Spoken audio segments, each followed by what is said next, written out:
If I donate now but I live forever, can I get my money back? Oh yeah, of course. After I die, all the money I get from donations is going towards a trust fund that will redistribute those funds back to you guys. It is only fair. No, with the $5. Vaush is a Korean. I can confirm that Hoochie is indeed pronounced Hoochie. So noted. No, thank you. Do you think if you got the chance to debate Crowder, would you own him? I mean, I'd certainly try, right? I mean, it's fucking Crowder. No, JMS, that is okay. I do not have any strong opinions on the validity of math proofs outside of a moral framework. I am only interested in the moral arguments. Trans girl Lily, I can't make that decision for you, but I believe in you. It's a tough one. Woo! Let's make it. Let's make it. Let's make it. Let's bake it. Woo! Woo!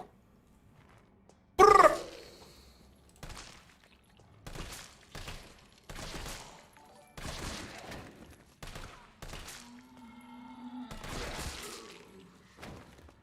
Cool. Arcade Morganite with 690 takes some of my stupid Trump bucks. Keep the good work, comrade. Fuck yeah, thank you very much. And Sake Tanuki with the $5. Vaush versus every vegetarian / vegan. Nice try trying to get me fucking copyright strike, but you're not gonna get me, Sake. Oh shit. Oh shit. Oh shit.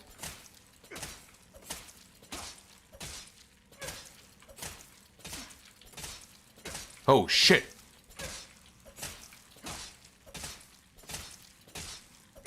Advice for dealing with the imminent death of a family member? I don't fucking know. Nobody close to me has ever died. I've been very lucky in that respect. It's just never happened to me. I know it's gonna happen one day, but it ain't yet. Did I see the Joker movie edit on your Reddit? No, I have not. I really hope Vaush doesn't go through a full-scale anti-vegan arc. Guys, what the fuck? The positions that I hold are not that malleable. I've always been, at least for as long as I've had this channel, pro-vegan. I very, very strongly support the arguments of vegans. I'm not going to change my mind on that. I just don't believe that it's morally consistent to consider veganism a moral obligation, but then to think all other forms of harmful commodity consumption are just like, oh, whatever, dude, you know, whatever. No big deal, dude. That's what annoys me. But that's it. Very confused. I don't think so. Even if you don't take those jobs, somebody else is going to. I don't think you have a moral obligation to only participate in work that couldn't possibly harm anyone. Am I still doing a debate with King Crocoduck? Well, I haven't said no to it. It's just kind of been shuffled down the priority list a bit. Yeah, guys, I'm not like fucking Destiny, where I'm gonna get my feelings hurt by a few vegans, and then I'm going to, like, spend the next year shit-talking them. Like, just, if they come on and I think their arguments are dumb, I'll tell them, but... Sake at the $5. Advice: when your family's so neolib, they'd rather you lose 20 years of your life to climate change than criticize dem leaderships in 1992. How the Hey, listen, buddy, if I ever come up with an answer to liberalism, I'll let you know, okay? I really do not think... I wish I had a strong answer for you, buddy. Wouldn't that be the same argument as a drug dealer? No, because I don't think the ubiquity of drug dealing is anywhere near comparable to the ubiquity of, like, an oil, like, engineering job. That job is going to be filled, no matter what you do. But I'm not entirely sure if you could say the same for, like, a criminal job, because there's not the same level of saturation in that market. Have I seen the Catboy vs. Destiny debate? Yeah, I saw it live. It's pretty funny. How we all doing? Okay, we gotta store some shit over here.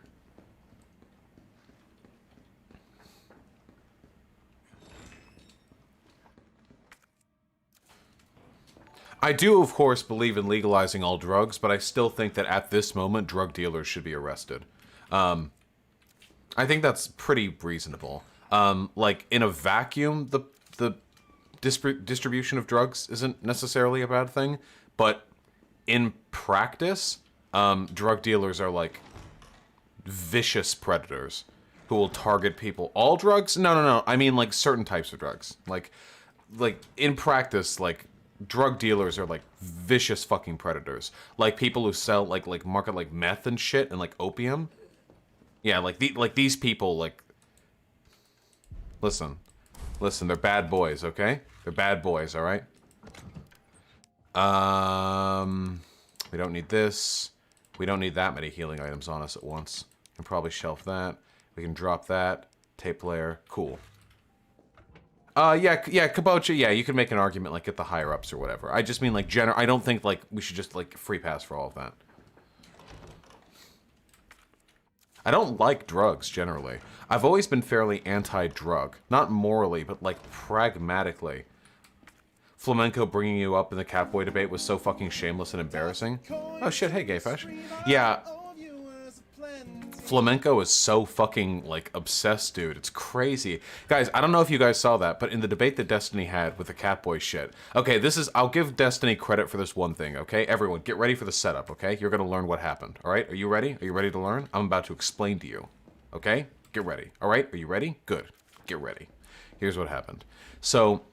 The Destiny is arguing with Catboy Cammy, who's the little fucking femboy that Nick Fuentes planted his seed in, like, a little while back. And, that's cool, I guess. And, of course, Catboy Cammy is a Nazi. It's not like he's absolved of any wrongdoing here.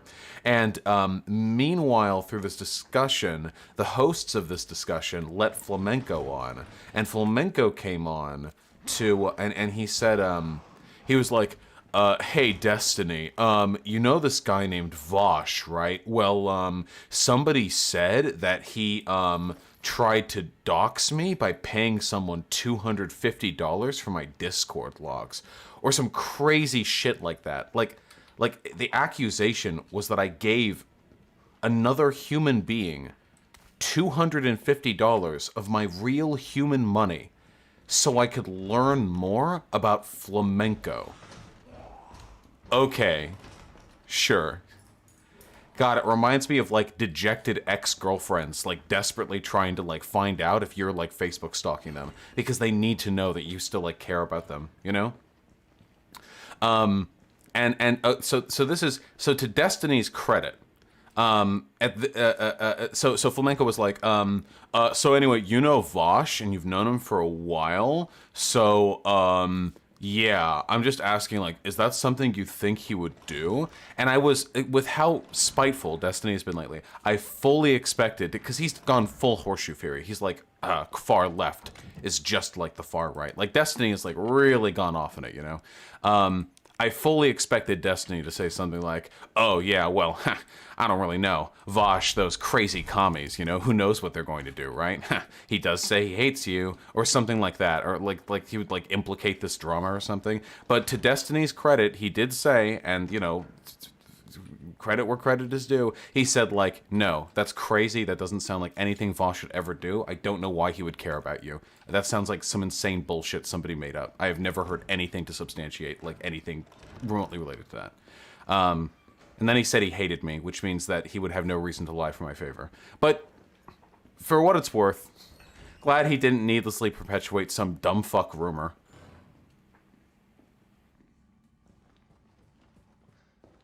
Okay, I gotta find the keys. I lost a little bit of progress last time I played. I got careless and died.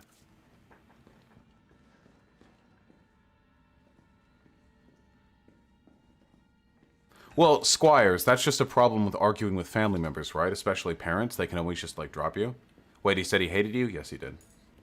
Do you know what Destiny said in his debate? Yeah, just watch the video. Sorry, you know what JonTron said? Yeah, JonTron was, like, dropping some, ethno-nationalist takes. Is Destiny still trying to get you unbanned from Twitch? No, I don't think Destiny's still trying to get me unbanned from Twitch. I think Destiny thinks I'm a bad faith actor. I think Destiny at the moment seems to be under the impression that I, like, deliberately misrepresent my positions to try and bait him into having an angry argument with him. At which point, I back off and I get more calm so he looks like a crazy dude.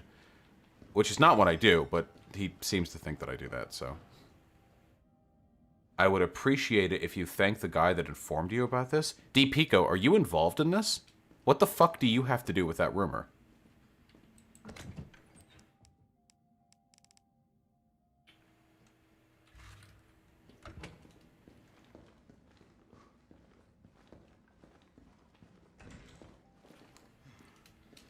Choose your words carefully, D. Pico.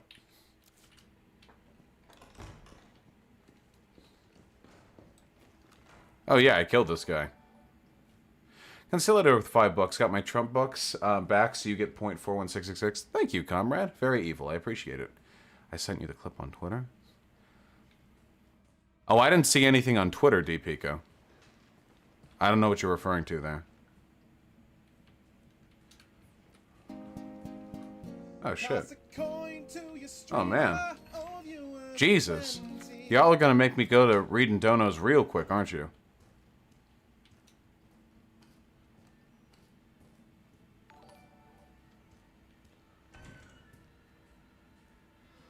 Oh, man. Did you beat the wall runner in the courtyard yet? I don't know. When are we getting that Ring Fit Adventure stream? We're gonna work on it, okay? Hold on. I gotta recombobulate. I gotta... Somewhere in here, there's a fucking key. I think it's... I think I have to go to the treatment room. Okay, hold on. The dono sound really grew on me? Yeah, I like it. I think it's really cool. Big Lumi did a great job with it. Maybe you should use TTS? No... We can't do TTS because every TTS stream turns into a fucking nightmare as all of you dipshits spam 777 bajillion 700 I know what you people want, okay? We're not getting it, okay? We're not getting it right now. Yes, painful, I see I did. Okay, we gotta go to the treatment room.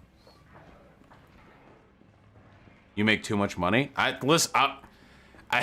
Listen, every single stream that I do, I tell people I don't need them to donate that much, okay? Nobody can accuse me of hounding you guys for money. $20 for TTS to activate? That is shameless. Nobody does that. If he actually hates you now, why does he tolerate any stream chat and stuff? Because it would make Destiny look like a lunatic, like a really spiteful dipshit if he banned me from stream chat. Okay, hold on.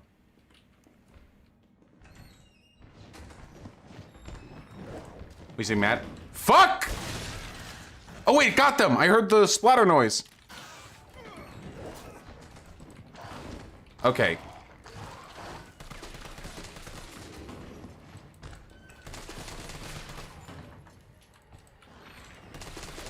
If that door could stay open, it'd be real goddamn nice.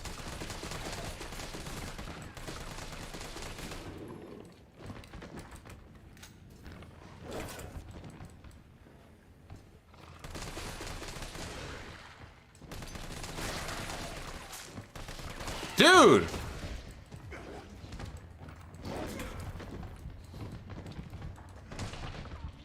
Just fucking, just get me. Man, that grenade didn't do shit. That guy is so fucking fast. Alright, wait, hold on. We already gotta do donos. Y'all kicked off way too fucking early, okay? Hold on. Oh boy, hold on.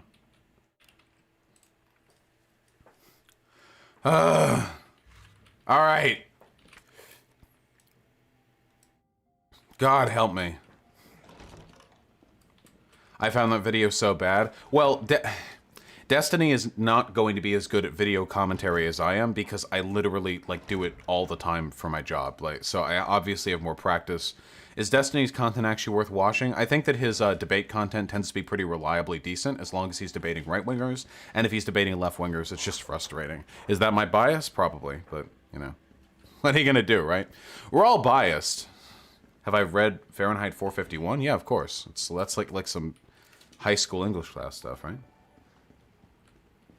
Destiny specified that he blames kid who take the orange cap off toy guns and point them at cops. Sure. That's just kind of a weird line to draw for me. Because I would just consider that to be a tragedy. Kids are stupid. Like, kids are genuinely, like, really fucking dumb. Right? So if a kid does some dumb shit like that, the most you could ever say is, like, it's a tragedy, but I understand the confusion on the cop's part. Like, that for me would be the statement that I would make that would be, like, furthest to the right of my current position. But very often, cops will deliberately lie about the situation and overinflate, like, the extent to which they believe the kid posed a threat. That kid who got gunned down from the cop car, I'm pretty sure the cops didn't even give the kid, like, a chance. Like, they just rode up next to the kid and just gunned him down or something like that. I don't remember the exact, like, thing that happened. I don't know. It's been a while.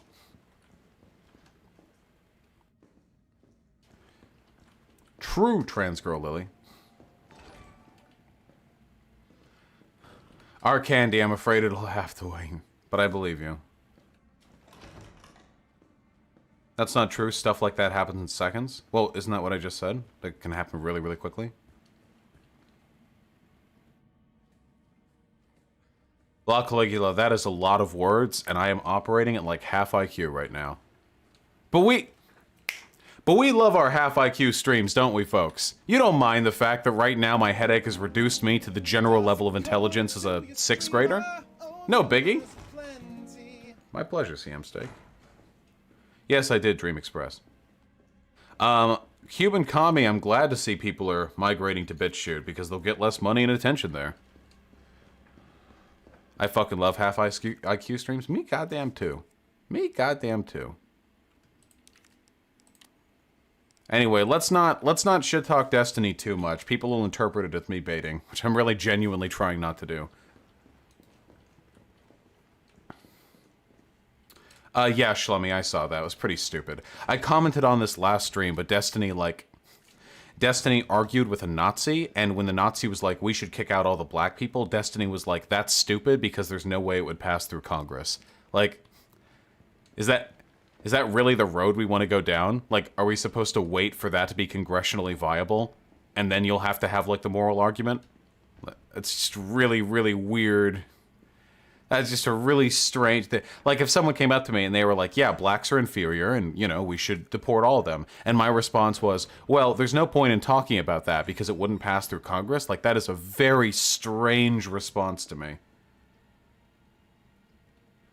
Xander Hall, I don't know. If Destiny keeps being, like, as spiteful as he is now towards the libs, then, towards the lefties, I have no fucking idea. He seems to be very fond of his contrarianism. Of course, Count Weebula. Okay. With me, fuckers. Come on, where's the other one? Where's the... Okay, yep. Exactly. Okay, come on. Come on, I've got one grenade. It does a fuck ton of damage. I really just want you guys to be in the same area. Okay, yeah, okay. Okay, that's fine. I'll take a hit. I'll happily take a hit. I'll happily take 2 hits even. 3 hits? Yeah, I'll take 3 hits. Goddamn right I'll take 3 hits. I'll take 3 hits any fucking day.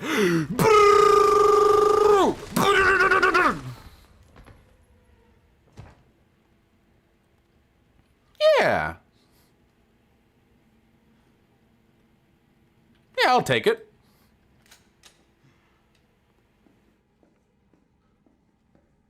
You can be more charitable than that. His point was that no policy that isn't politically viable is worth discussing. Yeah, I think that's a fucking idiotic thing to say.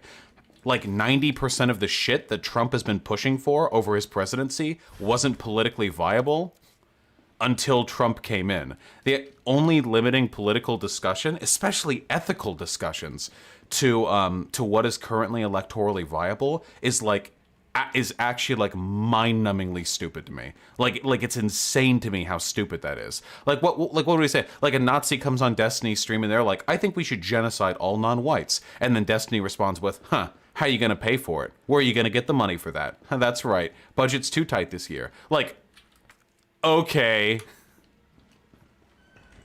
Sure. That's the problem. You've done it. We've arrived at the conflict.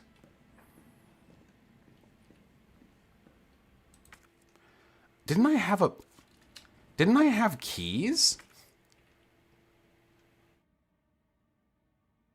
Hold on, there's keys somewhere here.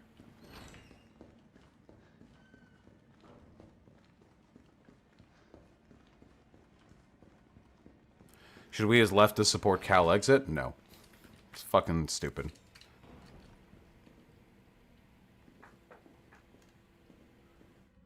True, Goten.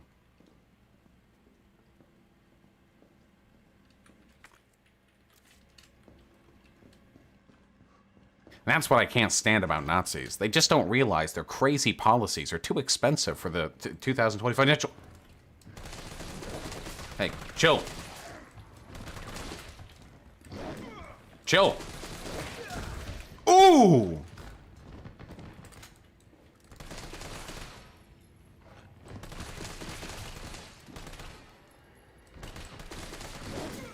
Hey.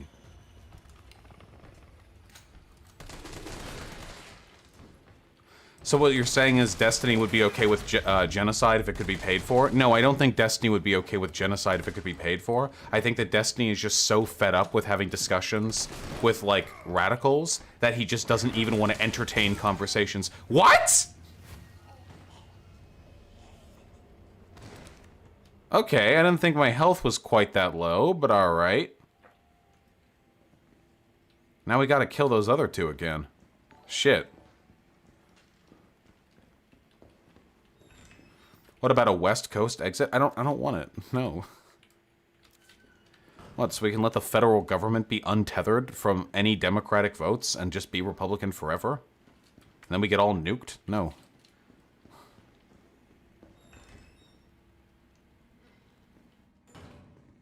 You aren't supposed to fight these fuckers just to run away from them? Oh, they insta-kill you from behind? I see, I see. That makes sense. Some enemies are like that.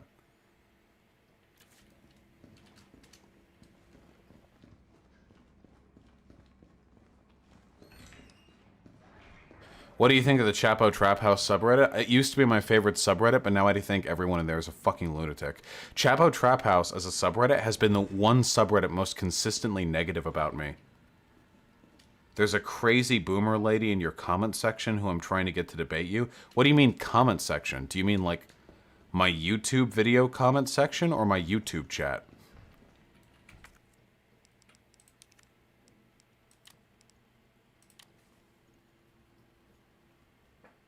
We want more vegan debates? No, we don't, actually.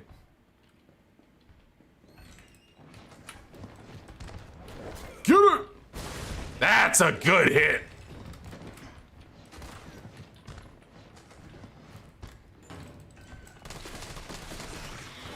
That was one.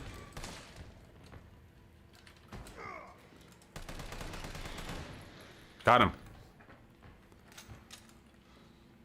Okay. Let's chill. Me too, Mega Drive. I'm getting real fed up with that shit. We're not doing no goddamn vegan debates, folks. Don't worry about it. It's just not... It's not practical.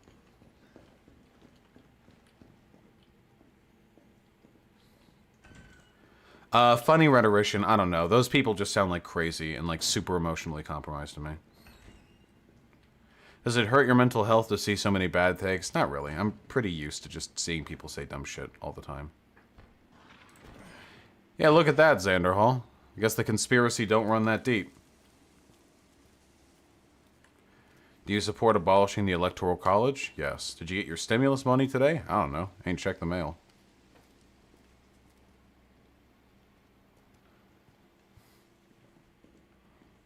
Shalom, I don't think you know what that means.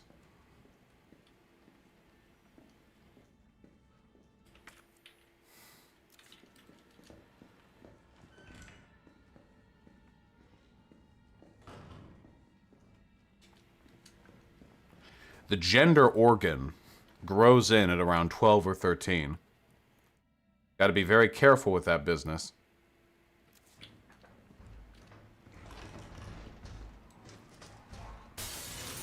What? Okay, dude.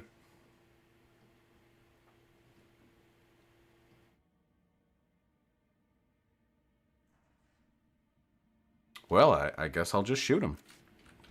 So use some pistol ammo on these guys.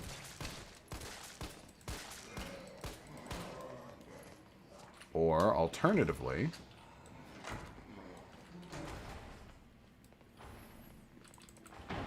Oh! God, okay. Alright, bucko.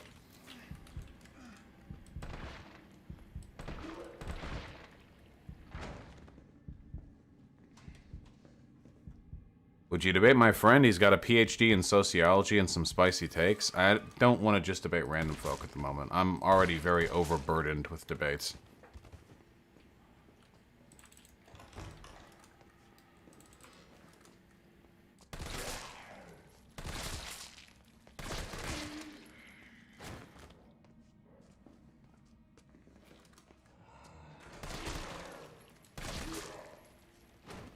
Sure. When's my next debate? Whenever the hell I wanted to. In fact, there's probably a decent likelihood of me getting in a debate today, is there not? I mean, that tends to happen during the game streams.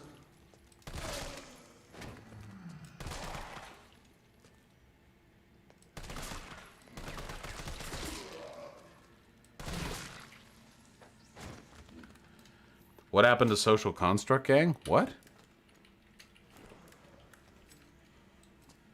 I'm not talking to Moon Pussy Guy anymore. That person was a fucking troll. I don't like talking to trolls. What glory is there in a conversation with a dumb fuck if they're deliberately putting on an act? Hey, chill. Chill. Well, there you go, Thomas Soprano. Are you uploading twice a day now? No, just today.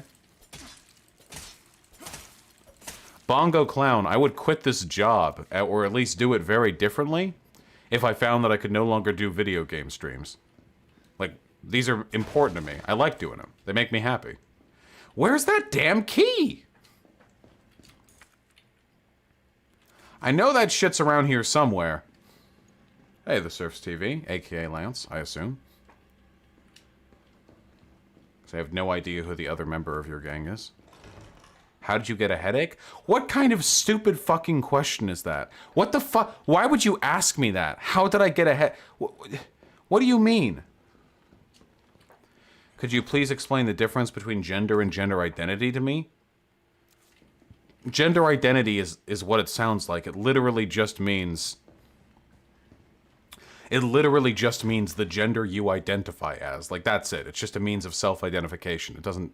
Just nothing fancier than that. But gender refers broadly to a large collection of social roles and expectations that are associated with one's sex. Irish Fox 17 with the $5. Can you do choking pufferfish noise? I don't know what that means, comrade, so I'm afraid I really can't. Alright, now we can do the thing. This is Nathaniel Bard. Open the door, please. No voice match found.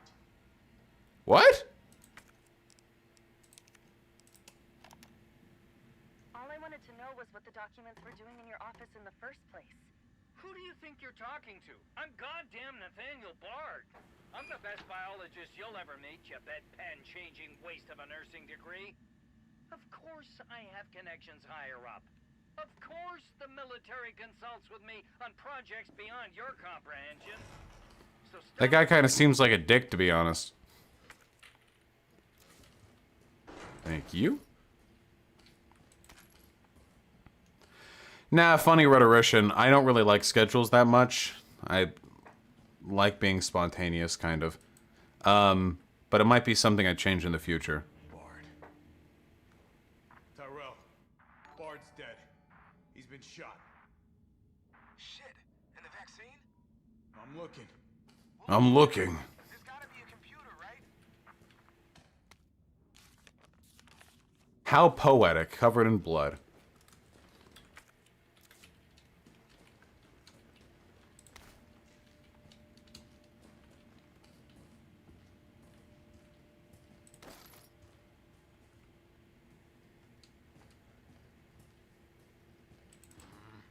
Sure.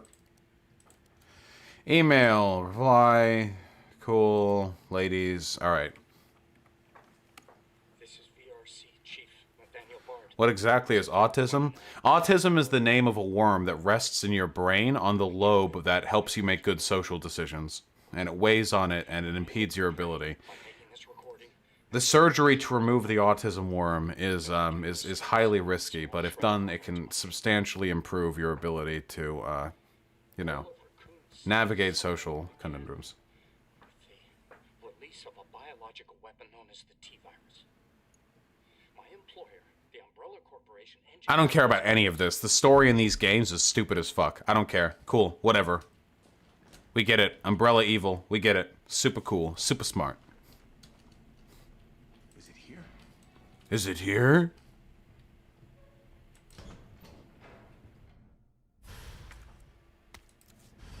All right, Joe. Hang tight.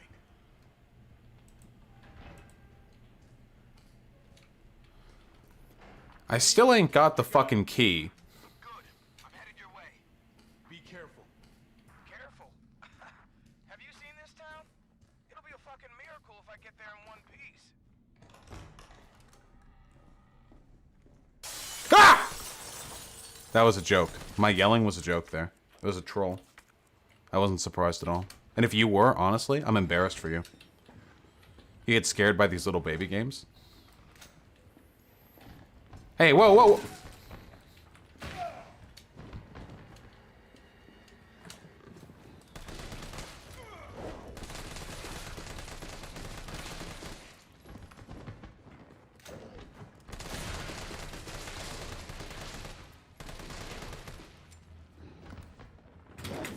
I did the thing.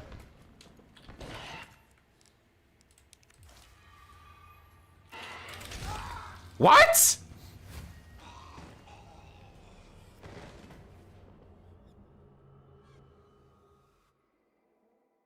What? But it wasn't from behind. All right, Joe. Hang tight. It wasn't from behind. Also, it wouldn't let me do my space dodge. What the fuck? What do you think of the governor of California trying to separate with some other states? It's dumb, and it's being done for political clout, and it's never going to happen. I got it. Good. I'm headed your way. Be careful. Careful? Have you seen this town? It'll be a fucking miracle if I get there in one piece. True. I need burritos, the 1333. Thank you so much, comrade. I appreciate that. Hey, Vaush, I personally love the video game streams. I hope you have a good one. And as someone who gets chronic headaches, migraines, I hope you feel better. Yeah, I do have a tendency to get pretty long-standing headaches. It's very frustrating. I appreciate the kind words, comrade. Thank you very much. Is Bernie or bust a legitimate strategy to leverage concessions from the DNC? No, it's not. Wait, are these guys blind? No, they're not. Sick punch, though.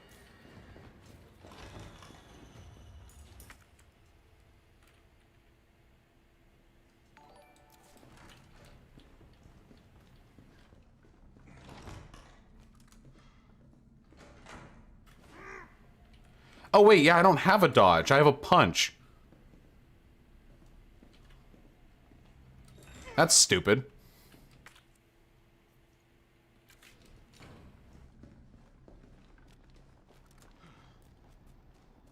Sorry, Rothful, that's how it be sometimes.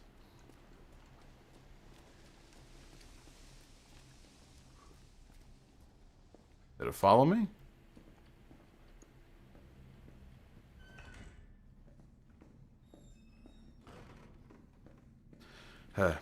Vaush, this puberty blocking thing is a nuclear bad take. Stopping somebody's puberty from occurring naturally because they might be trans is a self-fulfilling prophecy. Can I please call in to talk about it? Sure, if you want to be made a fool to an audience, then yeah, go in Discord into the Collins channel. Sure, why not?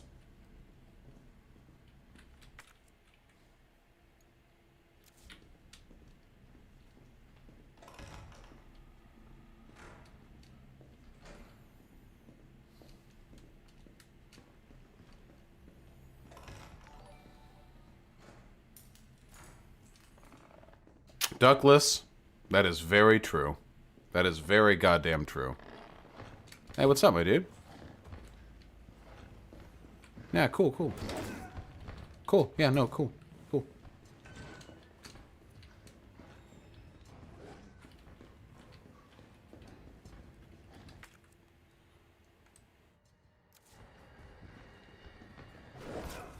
Okay, chill.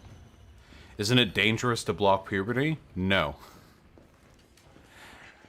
Puberty blockers are incredibly safe. They've been tested for decades. Wait, how are there zombies back here? I've been back here. Is autism a mental illness or just a condition? It's a condition. That's what it's considered, I think. I'm in your call-ins. Okay. Street foot. Hello? What's up? Not much. How about you? Yeah. I'm pretty good. Glad to be calling in. Yeah, I love it. I love the community interaction. All right, hit me up. What's the contention? Yeah, so I just wanted to say, I'm not like transphobic. I'm very, trans rights, everything, just because I think your chat kind of tends to assume whoever you're debating with is conservative. I think we share similar political views. Have I talked to you before? Yeah, we did talk before. When did we talk before? We talked before a long time ago about utilitarianism, Okay. and it didn't. Is that all right? No, I just recognized your voice. I was just double checking. All right. Yeah, I think a lot of people assumed I was like a religious conservative. I'm not a conservative, but you know, that's irrelevant. But yeah, I mean, this puberty blocker thing, like I can see where you're coming from, but I mean, how could someone know that they would feel dysphoric about puberty before puberty happens, is what I'm wondering. Because they don't feel dysphoric about puberty, they feel dysphoric about their sexual attributes, some of which are present before puberty. I mean, it's not like we grow penises and vaginas during puberty. We kind of got those already. There have been many reported instances of transgender people feeling dysphoria as early as like 4 or 5 years old, like strong, medically verifiable feelings of dysphoria. Oh, okay. So when you say you want to use puberty blockers for dysphoria, you mean like sexual dysphoria, not gender dysphoria? Well, gender dysphoria usually means sexual dysphoria. I use the term sexual dysphoria to clarify because I have to actually debate these positions. But like nobody is like giving kids hormone, like nobody. Right now, everything that's happening to like trans children seems to be pretty medically verified. Is there something in particular you have like an issue with?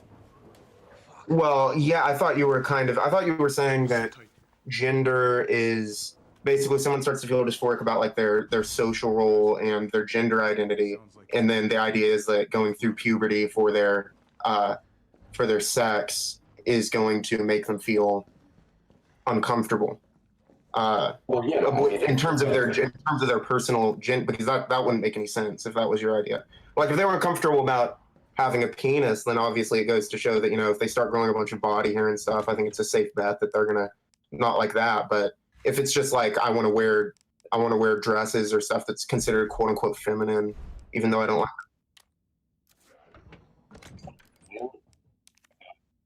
it.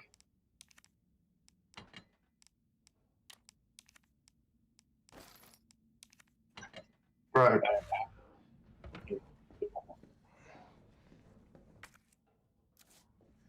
Apparently I'm muted? Wait, am I still muted? Hello?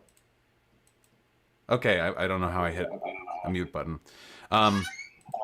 Okay, so what if you have like a psychiatric or a medical professional who assesses the mental state of a kid and determines like even if they don't feel a great degree of sort of physical discomfort with their body, there's probably a decent likelihood of them being trans, and just to be sure, they put them on hormone blockers. I mean, yeah, I trust doctors, but I don't consider, and especially with a field as new as this, I don't consider what is the current medical consensus to be like the end-all be-all of, like, that sounds like an utter self-fulfilling prophecy. Well, so I like what else would we defer to? I'll tell you, well, I mean, I don't know right now, but I'm not a fan of gender roles, right? I'm a gender abolitionist like you, and I'm a fan of the trans movement. But I do think the trans movement goes in some directions where they're further validating the system of gender that we operate under right now. So when you do that, you're kind of inadvertently validating the idea that to this kid that their physical features and their puberty is somehow related to their identity. Like, you know, well, very few people are gender abolitionists. If we're talking about like the perspective of a gender abolitionist, then maybe you could make that argument. But doctors aren't concerned with furthering our ideological goals. They're concerned with the mental well-being of the person who they're treating.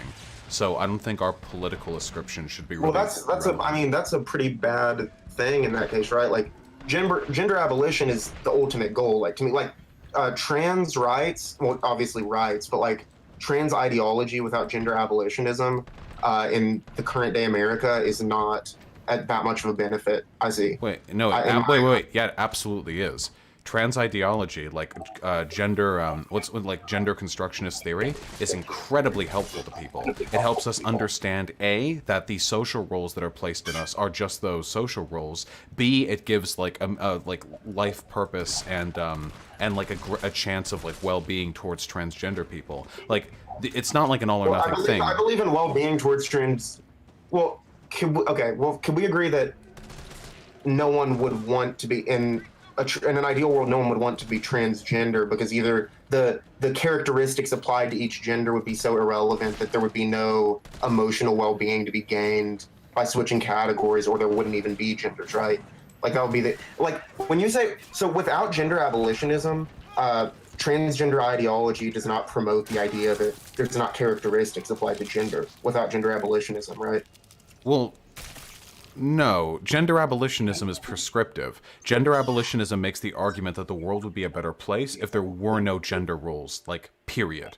But Right. the gender constructionist theory, which is what generally leads to us understanding transgender people as they exist today, is more descriptive. It's the idea that gender and like the roles that were assigned are a product of social conditions, and that for that reason there's a high degree of arbitrarity there. But I think that you can get a lot of utility just out of the descriptive element there without using any kind of prescriptive assessment that we need to eliminate gender altogether. And I do believe that even in a gender abolitionist society there would still be people who experience sexual dysphoria. Yeah, well, sexual dysphoria in my mind is completely different from gender dysphoria just because of the amount of trans people who it's completely about identity for, I think. Well, I mean, sure. Well, in that case, like we could just like, if we're using the term sexual dysphoria, then there wouldn't really be any gender dysphoria. Like you wouldn't. Right. Dysphoria like refers pretty specifically Well, to a it's certain very type important of. to separate them, right? Because we want, as a society right now, as we're having this discussion, we want to make it clear to kids that you can have any kind of personality traits that you want and they're unconnected to your like physicality, right? That's the message that we ultimately want to send. Yeah, but what does this have to do with the issue with like giving kids hormones? What it has to do with is so when you say that like doctors aren't gender abolitionists, that's exactly what I'm saying. I'm not just going to defer to what they say because like I think what you're forgetting is we live in a country where like so many people believe in like biological determinism when it comes to gender. Like there's people who not only do they not give a shit about like gender theory, but they think like girls are like born with like a cooking and like wearing dresses like gene in their brain basically. Well, yeah. So whenever a doctor, if a doctor's not a gender abolitionist and they tell a kid and they see a kid and they're like, oh, you like wearing dresses and or whatever, or you have this kind of personality, then obviously we need to make your physiology fit with that. Like isn't that kind of like a net bad at that But point? we don't give hormone blockers to kids because they're like boys who like dresses or whatever. Okay, well, that's good. We usually give hormone blockers to kids if like medical professionals can suss out like underlying Well, characteristics. yeah, that's why I said if it's about their sex, like if they're uncomfortable with their But then the biological- thing you take umbrage with doesn't happen then. I don't know of any doctors who are out there. Now there are some examples, like for example, I know in the United Kingdom's gender clinical therapy unit, there have been some instances of doctors being overeager to prescribe gender dysphoria. But I would consider this to be sort of like a byproduct of some of the kinks we're going to find in a new system of medical prescription, rather than like the general trend doctors are taking when it comes to trans kids, you know? Right. So in your ideal world, then the focus would be that we would not be giving hormone blockers or puberty blockers to kids who are merely have gender dysphoria, not sexual dysphoria. Well, I don't think there is a gender dysphoria. I think I use the term sexual dysphoria instead of gender dysphoria because I think it's more technically accurate. Because we say gender dysphoria, but what we're referring to is a deep discomfort with physiological attributes, which are a product of sex. So I prefer That's what using. gender dysphoria is. Well, that's yes, but I use the term sexual dysphoria because I feel like it clarifies some stuff that other people would otherwise like find confusing. Because I have to I've heard tailor a my lot- language to the interests of people who don't know much about trans people. But I thought it's gender dysphoria if you have like a man, for example, and he says, I don't know if I'm using the pronouns in the way that I should for this, but I'll parse it out. Don't worry. okay. So you have like a man and he says, oh, well, I don't want to like, act, I have a blank personality trait and I want to, I mean, this is kind of a problem I have. Like, I believe trans people are completely valid, but I do feel like the trans movement sometimes falls back on gender roles too much. Yeah. Like, Well, yeah. there are always going to be, like, this is one of the problems of trying to, like, reify your identity in a society that questions it, you know? Like, it's kind of like a weird, like, bizarre world version of toxic masculinity. If you tell, like, trans women, like, they're not authentically women until they meet a certain threshold of performative femininity, then they're going to, like, do those things. You're going to see trans women defaulting to like the frilliest, girliest shit, and you might end up getting like some prescriptive shit there too. Like, hey, you know, like you need to act like this, or you're not like really a woman. You're just like faking, you know. Now, I obviously don't support that. In this situation, I'm sorry. Is that like what a TERF would be saying? Well, I think a TERF would just argue that like trans people are just delusional, like people of their birth sex. I don't think TERFs recognize the validity of like any trans people. I have very mixed feelings on this because I do have a lot of critiques about the kind of the way that gender identity and like a gender binary is furthered by the trans movement. But on the other hand, I don't want to make any trans people, you know, feel invalid because I already know, like, I think trans people are 100% valid, but I think like the rhetoric of the movement and stuff does kind of harm feminism a lot in some some areas. What elements of it do? I mean, so like I believe gender is a social construct. So obviously I believe, you know, there's a variety of ways someone who's quote unquote like biologically male can be a woman if they fill that role. There's tons of ways that they can be a woman. So that's not my issue, but I take a little bit of issue, like, so if there's someone who's like, I need to be called a woman or I'm gonna like die, like I need that, then not call them woman and, you know, like they are a woman, right? Like there's no problem with that. Yeah. But I think there is some people where it's like, I have blank personality traits, so I'm a woman, and that's, it's not like, it's not wrong because the definition can be whatever you, and that's how a lot of people define it these days, but it's also like, if you don't really feel like you need to be called a woman, is that really something you want to ask for there? I mean, does it hurt anyone? Yeah, kind of. I mean, well, like I recognize as a gender abolitionist that I would prefer it if everyone would just like completely abandon all forms of gendered identification, because if we did so, it would make it easier for us to achieve that goal. But gender abolition is like a hundreds of years in the future, like super long-standing. Oh, I don't believe that at all. I would have to completely disagree with that. I believe we could have gender abolitionism in like 50 years, probably. You think within my lifetime we would be able to eliminate like all forms of gendered society? Relatively, I mean, we already, I think we're getting relatively close. Like, isn't there only like a few hurdles that really need to be crossed, and we're already kind of in the our society process. Is still hugely gendered. I mean, it's not as bad as it was in the 50s, admittedly, but I don't know. I think like we're still really far away from that particular goal. I mean, are we talking about like abolishing like the word male and female? Or are we talking about removing the stereotypes associated with each gender to the point where the words are basically interchangeable, and also it doesn't have any like emotional weight to whether someone calls you a man or a woman? Like, I believe we could be in a society where like someone would feel no difference between being called he and she because they're just used as like. But it's not. Well, yeah, for some people, like, yeah, there are some like mega woke people today that might be on the cusp of that. But keep in mind, that's like a fraction of a fraction of a fraction of the population. And as long as a significant portion of the population believes in gender, we're all going to subscribe to those basic ideological tenets. We won't have any other choice. Most of the country is like in the exact same place gender-wise that we were back in the 1950s.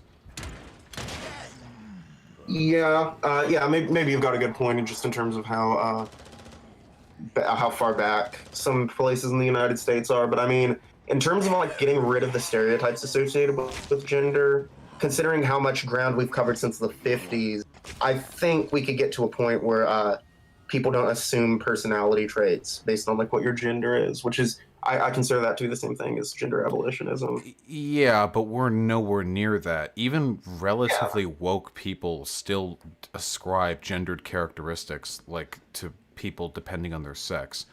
Like the number of people in this country who are gender abolitionists, like this is like a fraction of a fraction of a fraction of a fraction of a percent of like the working public, you know? I think we're a far enough way away from being able to actually affect any kind of gender abolished world, that the harm we get from telling like trans women that they shouldn't call themselves women because they don't have sexual dysphoria, all they're really doing is saying they're a woman because they like feminine things. Well, no, I would never say that to a trans person. But Well, you wouldn't say it to their face, but you just said it to me that you think it's no, kinda... I wouldn't say it to their face if they told me if you call me a man because of like the way I was raised and what I associate with the word man, like that makes me feel suicidal, then I don't think that they should have to be called a man. I'm just saying, you know, for some types of people, maybe it's not as necessary.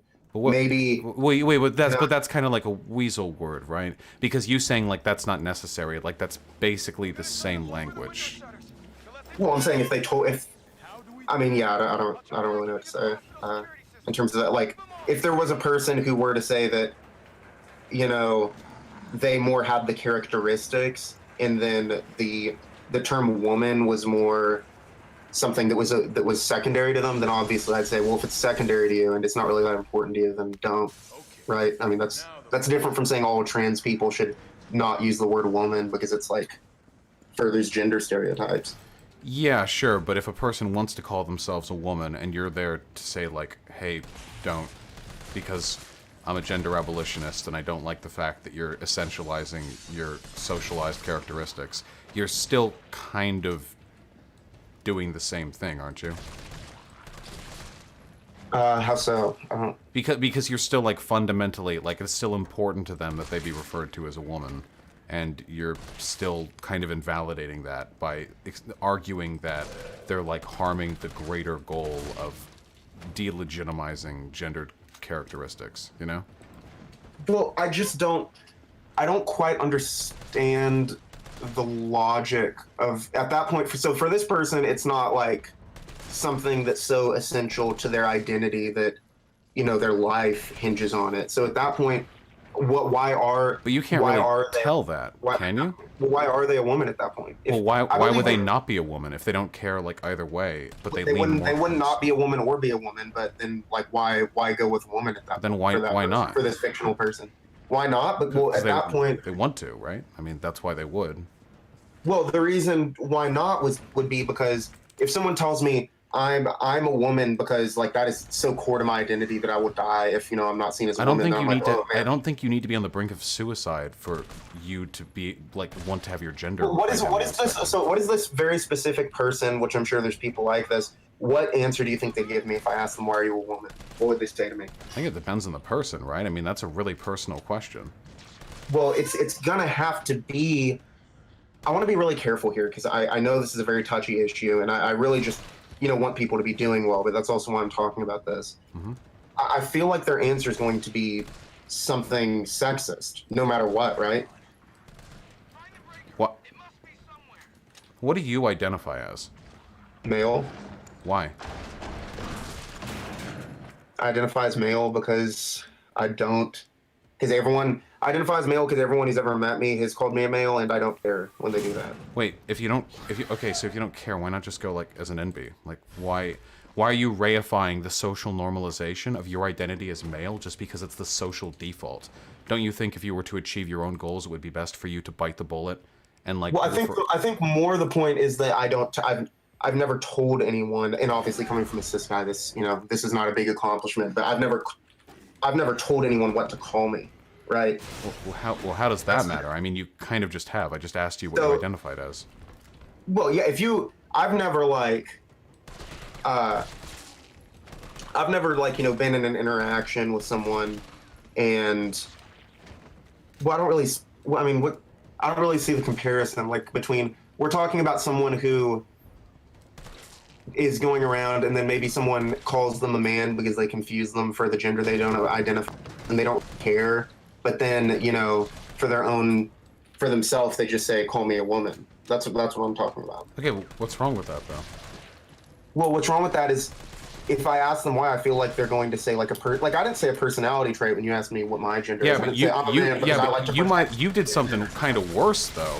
You just said you just go by man because other people call you a man. I mean, in that case, your identity is completely deferential to the bigoted social expectation that your genitalia makes you a man.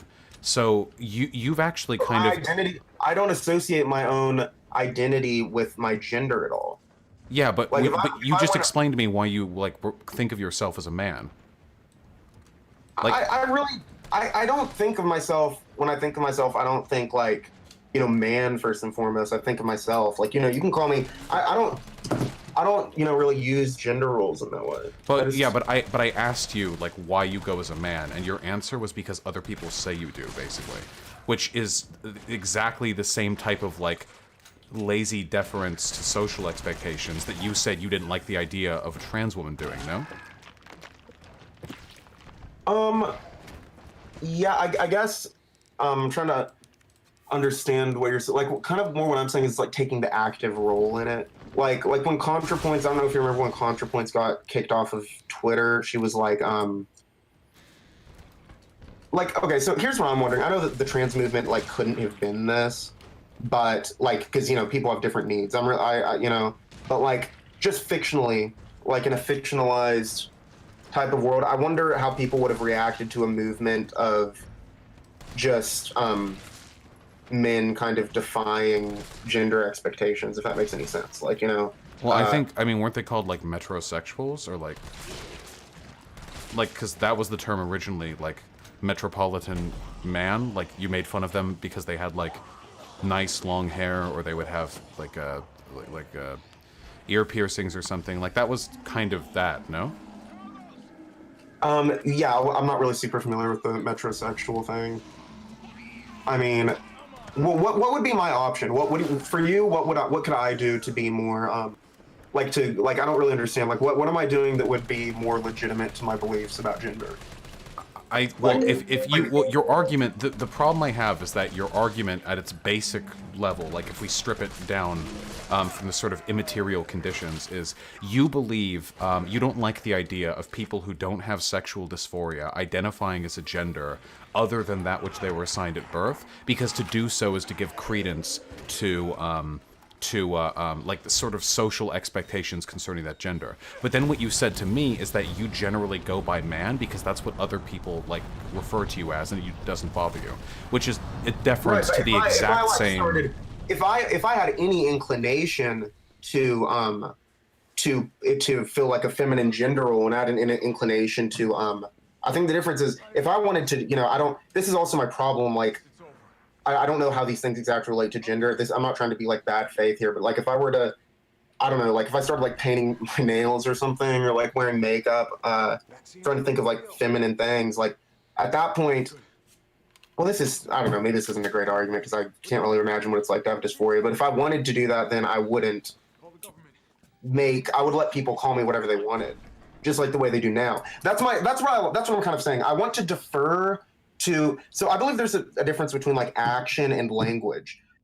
I find weird about the trans movement is that it's the first one of these movements I've ever seen that's all about language. Like you go to the civil rights movement and it's like, please let us in restaurants, don't kick us out of restaurants. Well, and wait, it's like, no, the trans movement isn't all about language. There is a lot of it's not. very material stuff trans people deal with.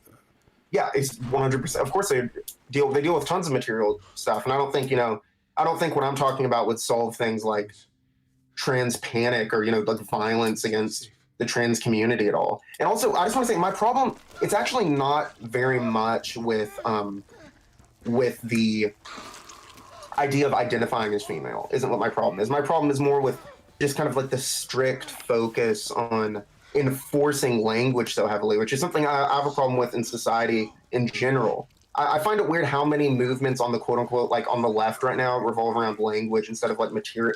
Like in the civil rights movement, like I was saying, it's like, please let us in a restaurant, like let us in the airport, let us drink out of this water fountain. Like we can't get into certain parts of town, we can't make any money. Like that's a pretty. But the trans movement isn't all about language, and a even lot of it is. A lot of it is, sure, but that's because we're dealing with an issue of identity. Nobody denied that black people are black, after all. Like, that wasn't really an issue on the table. Or nobody believed that, like, I guess some people believe this, but, like, usually the argument wasn't, like, whether or not black people are human. I guess some people would disagree with that.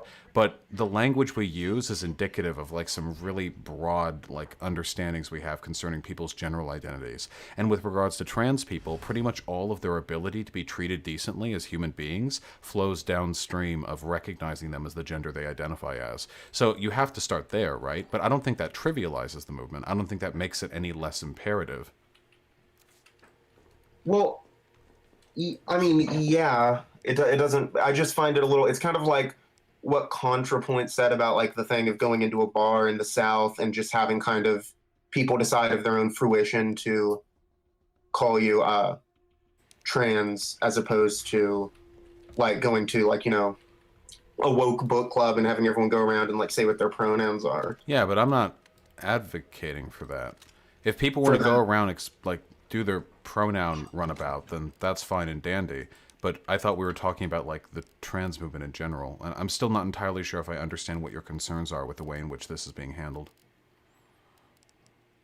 I just think that sometimes certain statements, like, you know, I like saying I'm a woman because blank, you know, and then you say like a stereotype about women in a society where people believe in like biological determinism for gender roles and stuff is I don't know, maybe not. I really, yeah, that's just generally where I was coming from with it. Well, sure, yeah, but is it not? I mean, but you do the same thing because your gender identity is kind of a product of social expectation. You're deferring to other people's understanding of what a man is in order to reify the legitimacy of your own identity. So I think we all do that. I mean, what am I? What are you? You're suggesting I do the opposite of what I'm saying, right? Like, well, you're suggesting. Well, if your argument was that you like people shouldn't be able to like, or not that they shouldn't, but that it's irresponsible for people to go by like an identity that they don't have a sexual dysphoria kind of association with, like you should probably be NB, shouldn't you? Or you should identify like as non-binary, because in doing so you would like be saying like the message that you would be delivering would be, I have this genitalia, I look like this, but this is irrelevant to my gender, so I identify as non-binary because I don't think gender and body have anything to do with one another.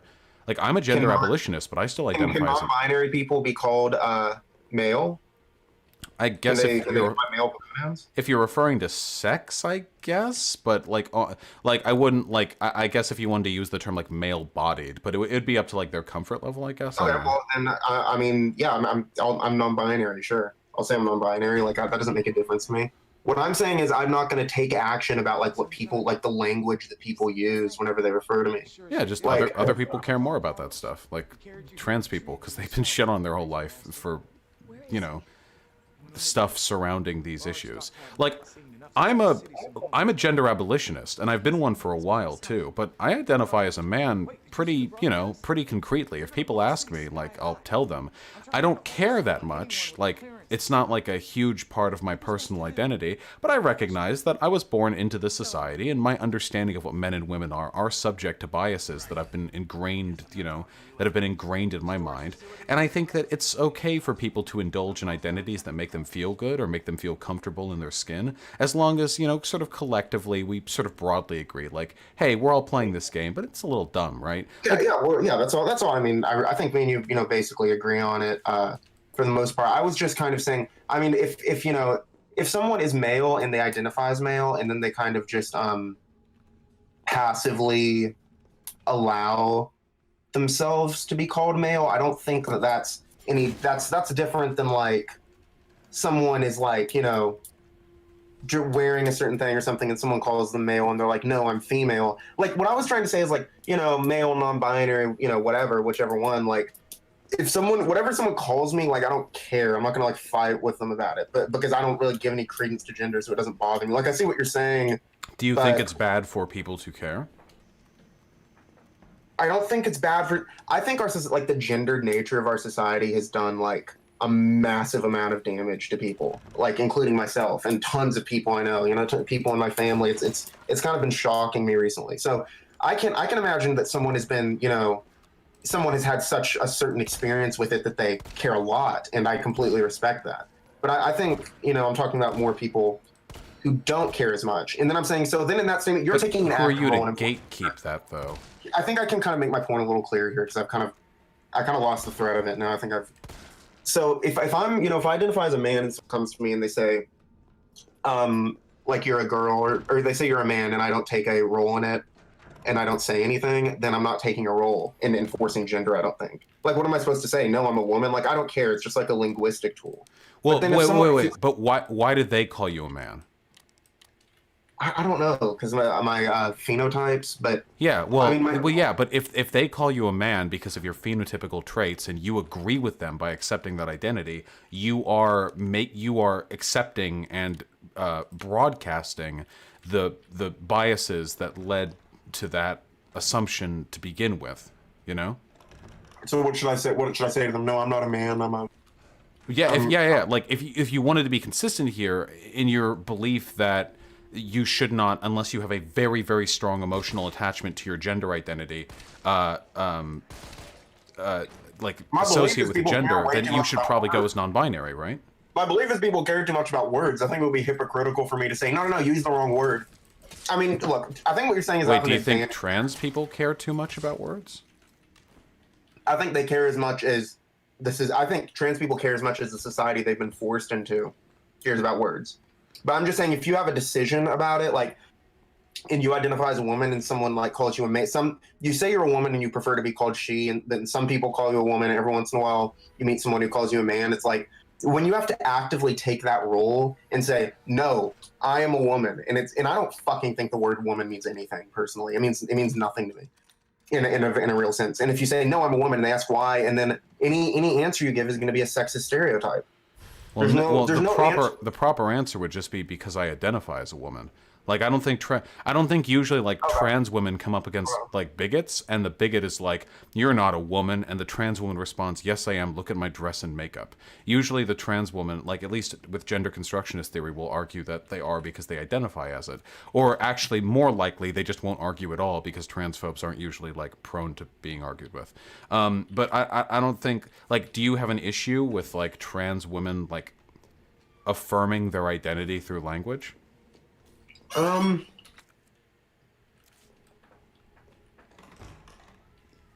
no, because I think it's done a big part in a way. I mean, it's done a huge part in deconstructing gender, even though I think it also enforces it in some ways. Like, honestly, I probably wouldn't have been able to think about gender in the way that I do if it weren't for the trans movement. But I think at a certain point, like, wasn't it Thought Slime that you were talking to who said that it's dangerous to be a gender abolitionist because people have worked so hard to be part of the roles? Was that... Yeah, but I circumnavigate that because I'm a gender abolitionist because I want people to stop being hurt by gender roles. And I think one of the ways in which people can be hurt by gender roles, if trans people's ability to identify and reify their identity through language is being gatekept by, well, people like you. I think that's also harmful because then we're kind of in the same boat we were before, right? Instead of like this way, like instead of their identity being shit talked by like transphobes, it's being shit talked by like gender abolitionists who are arguing that their belief in their identity is a contributing factor to like oppressive social stereotypes, but it ultimately kind of does the same thing in the end, right? Right. Yeah, I guess in my ideal sort of, I guess what I'd like to say is that, like, in my ideal sort of world, it would have been interesting to see a movement of people just kind of defying their gender, like people who enjoy like the feminine presentation and the feminine gender role, or think it fits with their identity, of them kind of doing that, and then just like language be damned. Like I know that I'm basically asking people to have like not had dysphoria at that point, but like that's... Well, you're asking people to be gender abolitionists and to live to those standards in their own lifetimes, which is difficult for a lot of people to do for reasons I'm sure Well, why? Other than dysphoria, why would that be difficult? Because people, even without dysphoria, people care about their identities. And we're told that our identities mean something with regards to gender. So we keep believing that.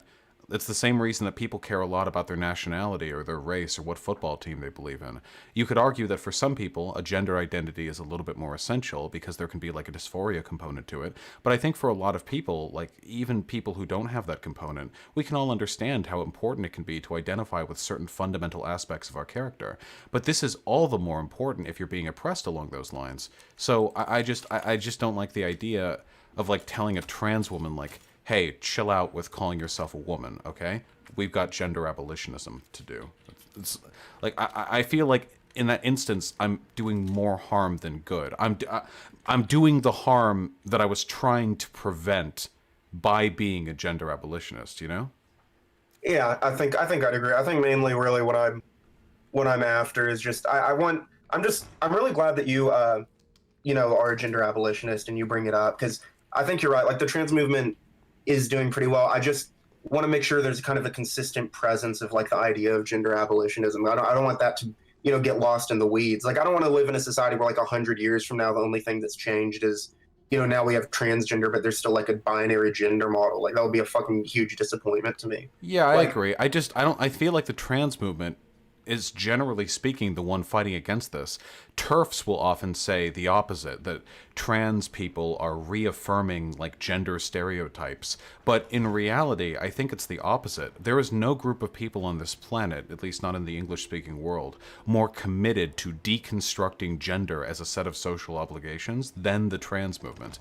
There are trans people, of course, who will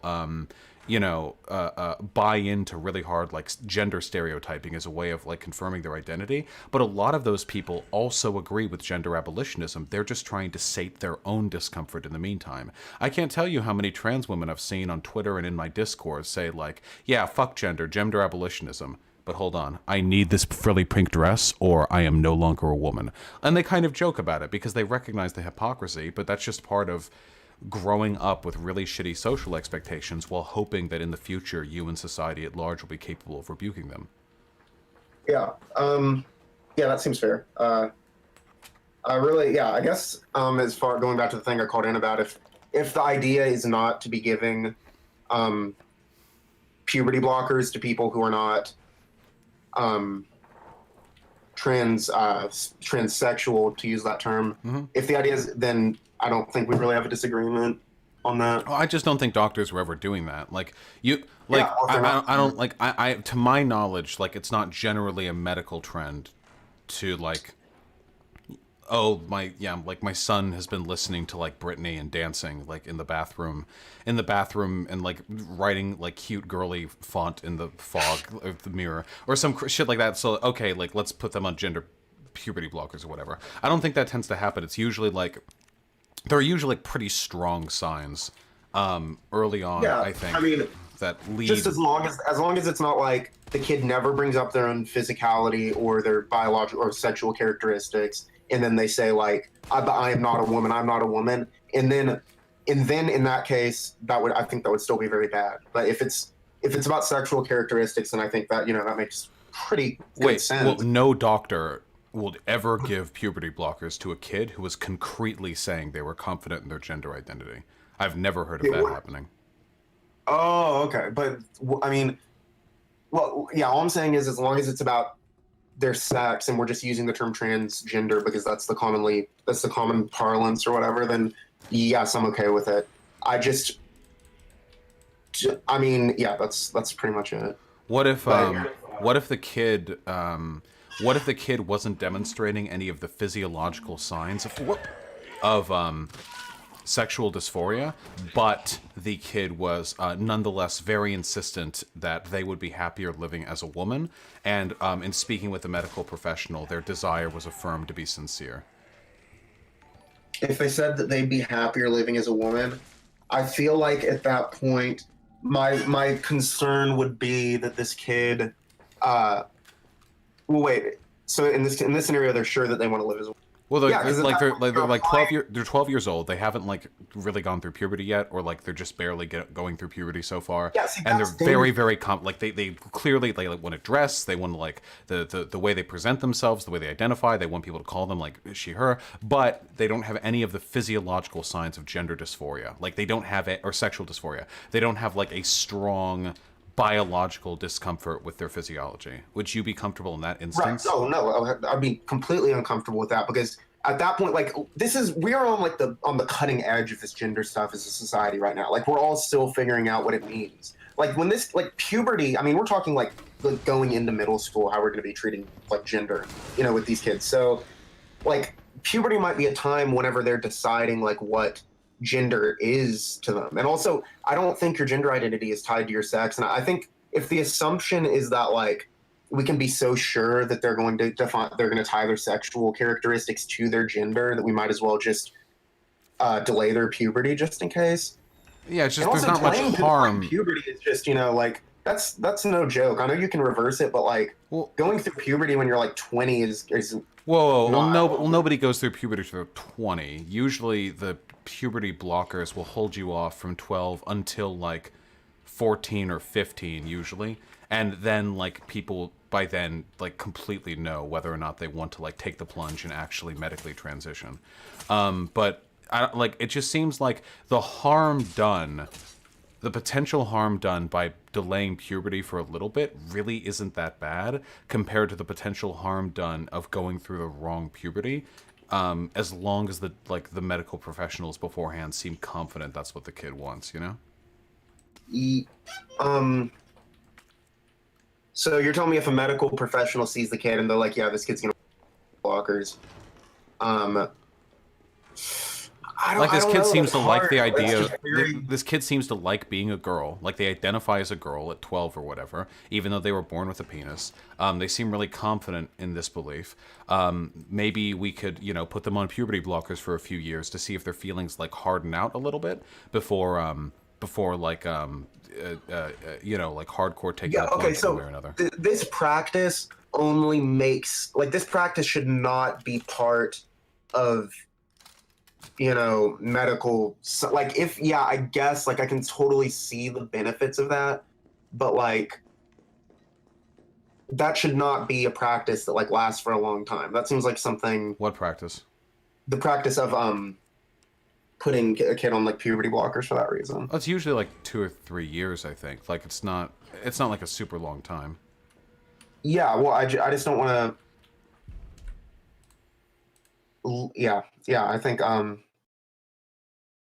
it seems like that's kind of a byproduct of living in kind of a messed up society. So, well, I mean, you can whether or not that is the case, the doctor's only obligation is to the well-being of the patient, not to any sort of broad philosophical goals. So, in that instance, it just doesn't seem like there's much harm in doing so.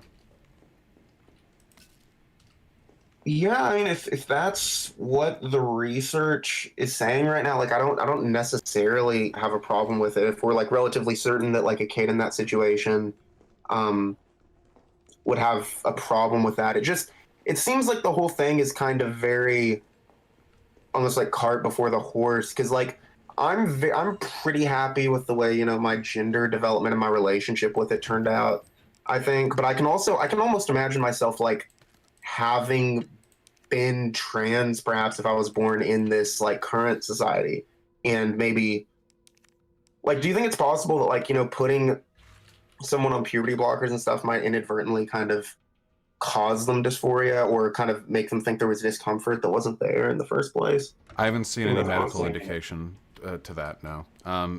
For what it looks like, it seems like the vast majority of people who go on puberty blockers end up later transitioning because doctors don't just flippantly hand out puberty blockers, but there would be no way, we can't look at a person who's transitioned and then say haha, you would have been cis if we hadn't done that, Mm-hmm. There's no way of really knowing. Yeah, I think as long if it's only done sometimes, then. Yeah, and I mean, if that's what the research shows.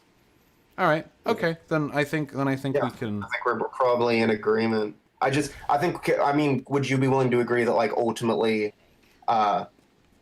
there wouldn't be a need for that ultimately, unless someone had sexual dysphoria. There would never I can see in this society, based on someone's if they're really really sure they want to live as a woman, yeah, well they're gonna want to go through they're gonna want to go they're not going to want to go through a male puberty in such a gendered society if they want to live as a woman. So might as well do this. They're going to be much happier. Like that makes sense in a to me, but, like, in a gender abolished society. I am of the opinion that there would be fewer trans people, and that what we know of trans people would largely be a product of medical transition because there are no longer any gender roles to be uncomfortable with. But it's right. a while away from that.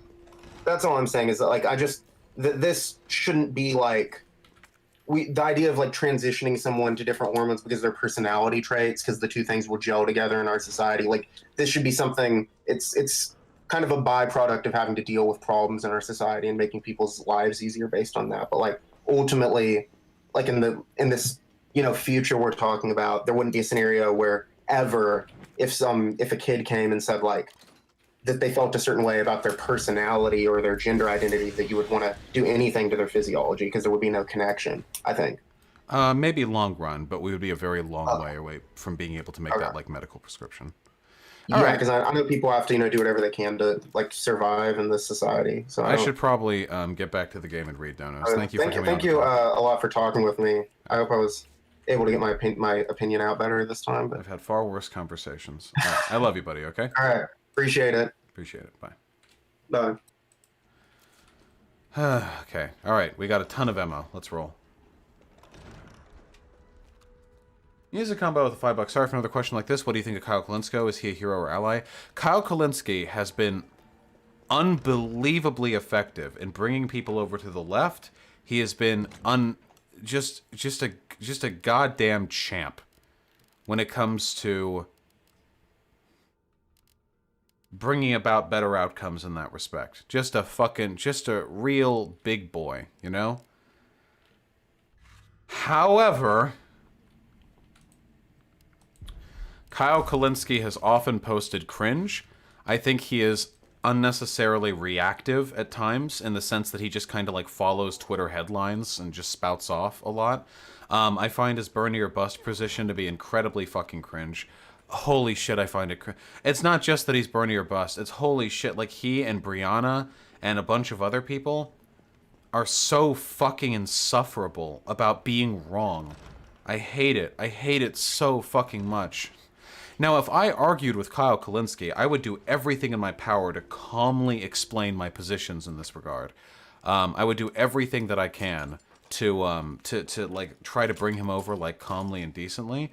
But like, holy fuck, dude! Like right now, there are. I hate to go full fucking horseshoe theory, but there are lefties who are like legitimately like starting to argue that Trump would be better than Biden.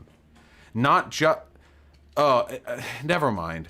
I think in a way I actually prefer that. I actually respect lefties who vote for Trump more than lefties who just don't vote at all. Not voting for Biden and voting for Trump basically bring about the exact same outcome from a utilitarian perspective.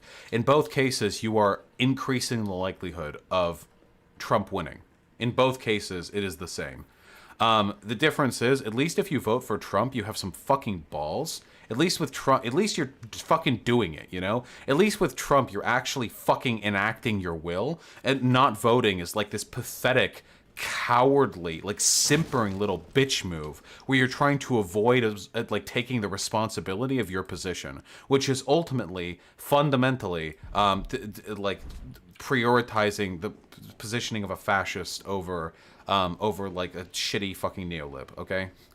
At least like have the balls to do it. Like if I believe, because you can take one of two positions here. Either it's better that Biden wins or it's better that Trump wins. Those are the only two positions you can take. That's it. Those are the only two positions that you can take. And if you believe Biden would be a better president, like I do, you vote for Biden. And if you believe Trump would be a better president, just fucking vote for Trump. Actually commit to your position. Yeah, I know Cyberword's Lexi, I'm sure. Yeah, silence, but we don't have that system right now, and people are spouting off some real dumb shit. Yeah, they like saying that getting GS. Have you tried reaching out to Kyle? Kyle's literally like a million sub Andy. I'm not just gonna reach out to him.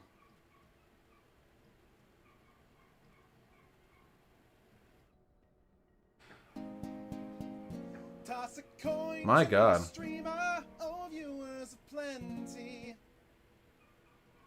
Yeah, I saw the Twitter back and forth he had with David Pac-Man. I can't fucking believe I actually have to agree with fucking David Pac-Man on an issue. Wait a second, I don't have any healing items on me. Hold up. Wait, hold up though. Hold up. Just a second. It's so fucking frustrating, dude. God fucking damn, dude. The way these Bernie or Busters are treating politics like it's all virtue signaling. I'm gonna kill myself. I can't do it, guys. I can't do it. It sucks so much. Holy fuck. And then these dipshit retards, like I'm your blueberry. Get on Discord right now. You've done it. You fucking shit talk too many times. That's it. On Discord or you're permabanned. On Discord, Voice Collins channel. You better have a microphone. If it's shit, use push to talk. You're getting on right now. Or you're fucking permad. That's it. Ready? Yeah, okay. I just got kicked out of the chat. What the hell happened? Nope, you're the opposite of kicked out of the chat. You're in the only chat that matters. What's up? All right, so how's it going, Vaush? First and foremost, nice to talk to you. I'm doing great. You were saying you were really hurting my feelings with some of the stuff you were saying in the chat. Okay? Dude, that's exactly how I feel. Okay, because I saw that dumb fucking video on Twitter where someone was praising you because you said all these Bernie or Buster people are being fucking emotional and illogical. There's no fucking choice. And then you went on to make like the dumbest fucking argument I've ever heard. You said not voting for Biden is a passive vote for Trump. What in the actual fuck is a passive vote? That's not a fucking thing. You made that up. That's not a fucking thing. No one has ever. All right, if I go to turn off the light, can I passively turn off the light? No. I either flip the switch or I fucking don't, right? That's just the fucking options you have. Yes or no, right? But you're saying that me not voting for Biden is aiding Trump. Would you rather me vote for Trump? And you know what? I'll give you. You did say that. You did say that you were. Wait, is there an argument we want to start off with? Well, here's my argument. My argument is this: you can't immediately fold. That's what you did. You immediately folded. You didn't. You're not even in a position where you need to do that. You live in California. Like you could vote third party, and California will still go to Biden. So what that tells me is that you're a hack.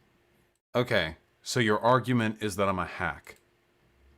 Or that you're how about we actually like start with making an argument rather than you like repeating to me verbatim all the stupid shit you typed up in chat, okay?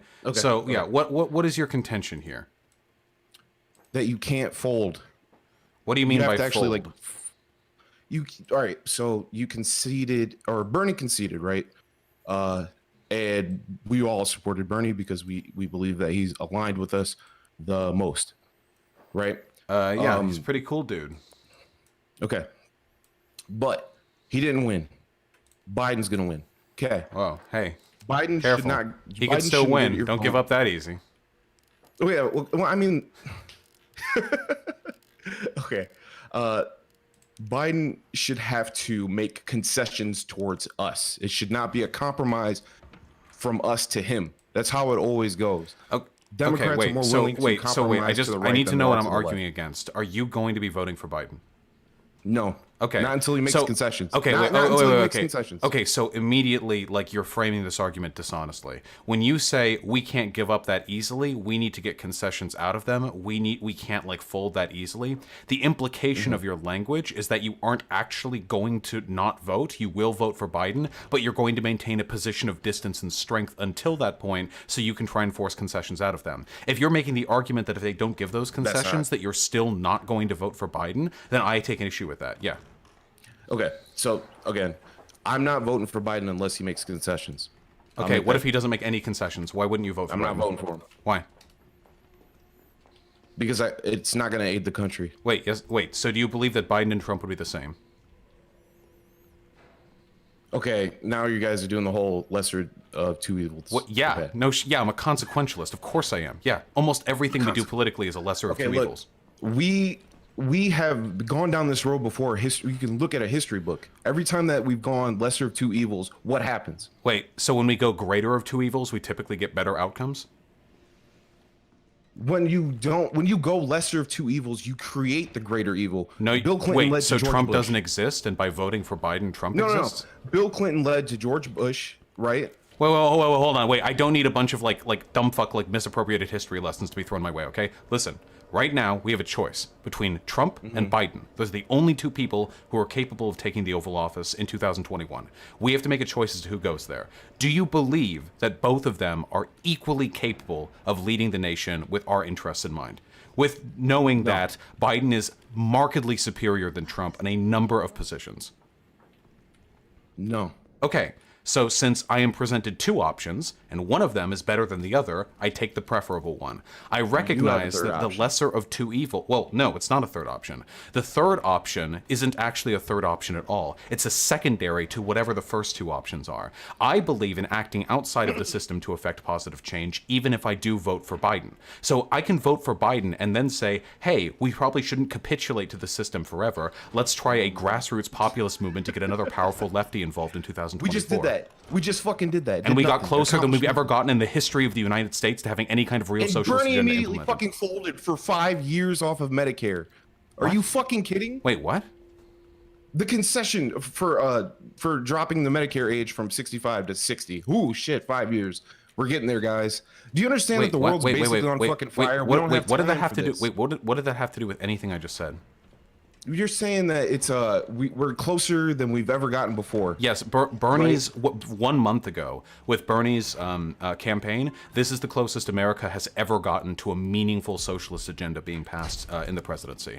Now, does that mean we won? Of course it doesn't, but it is the closest we've gotten, and it was done through populism and grassroots movements. Yes, that's what I'm saying. That is capital. That is political capital. Bernie had an opportunity to say, look, my people will probably not support you unless you make concessions, right? But instead he folded. Why would he do that? Immediately. Why would he do that?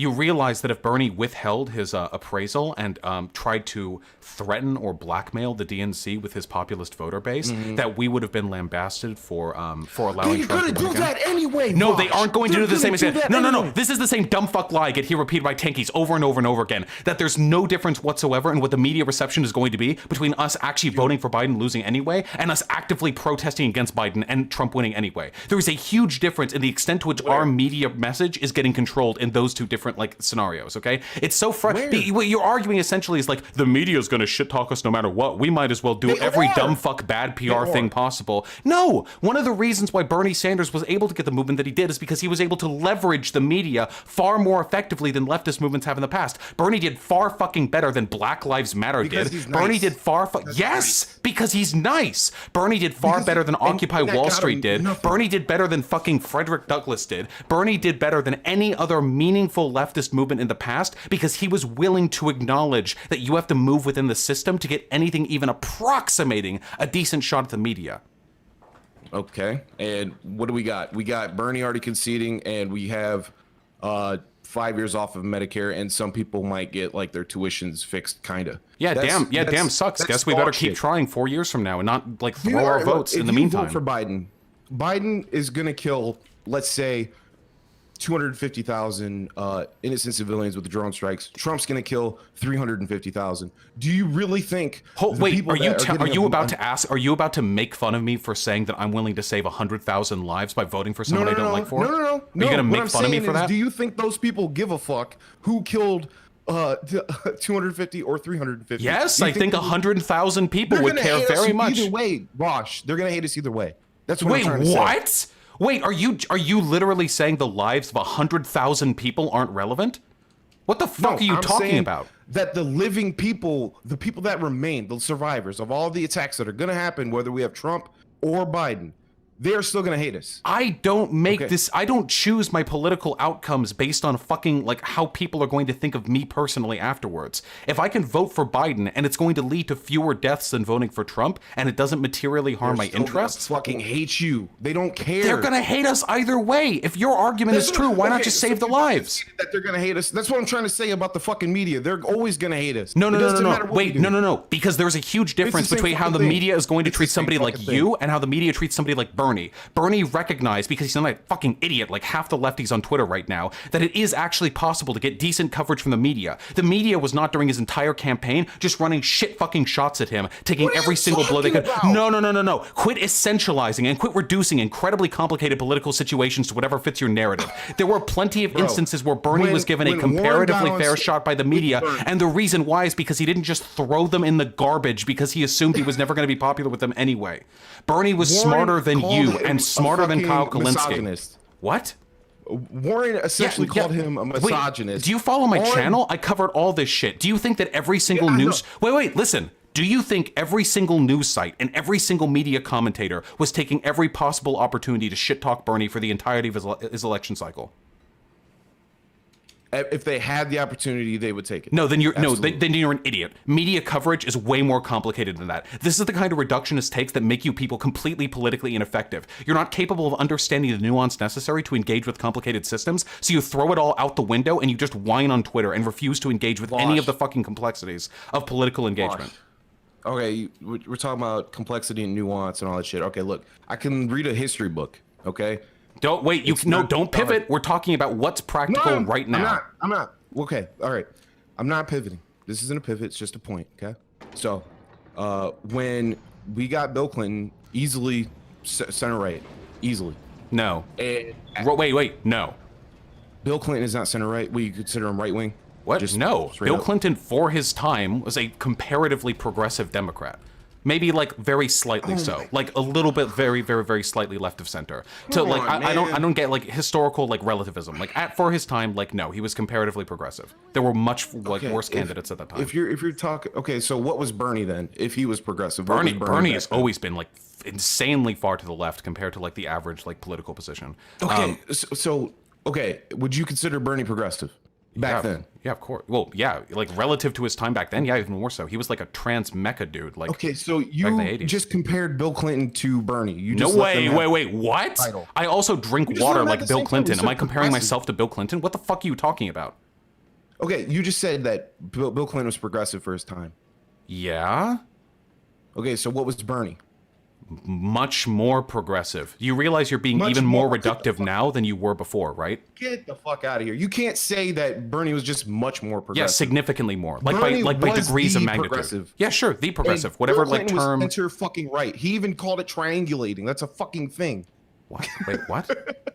What about triangulating? Like he was like, I'm not like those guys, or I'm not like those guys. I'm somewhere in the middle. He politically postured like every politician in all of human history. And then he passed NAFTA, obviously, right wing. Yeah. Wait. No.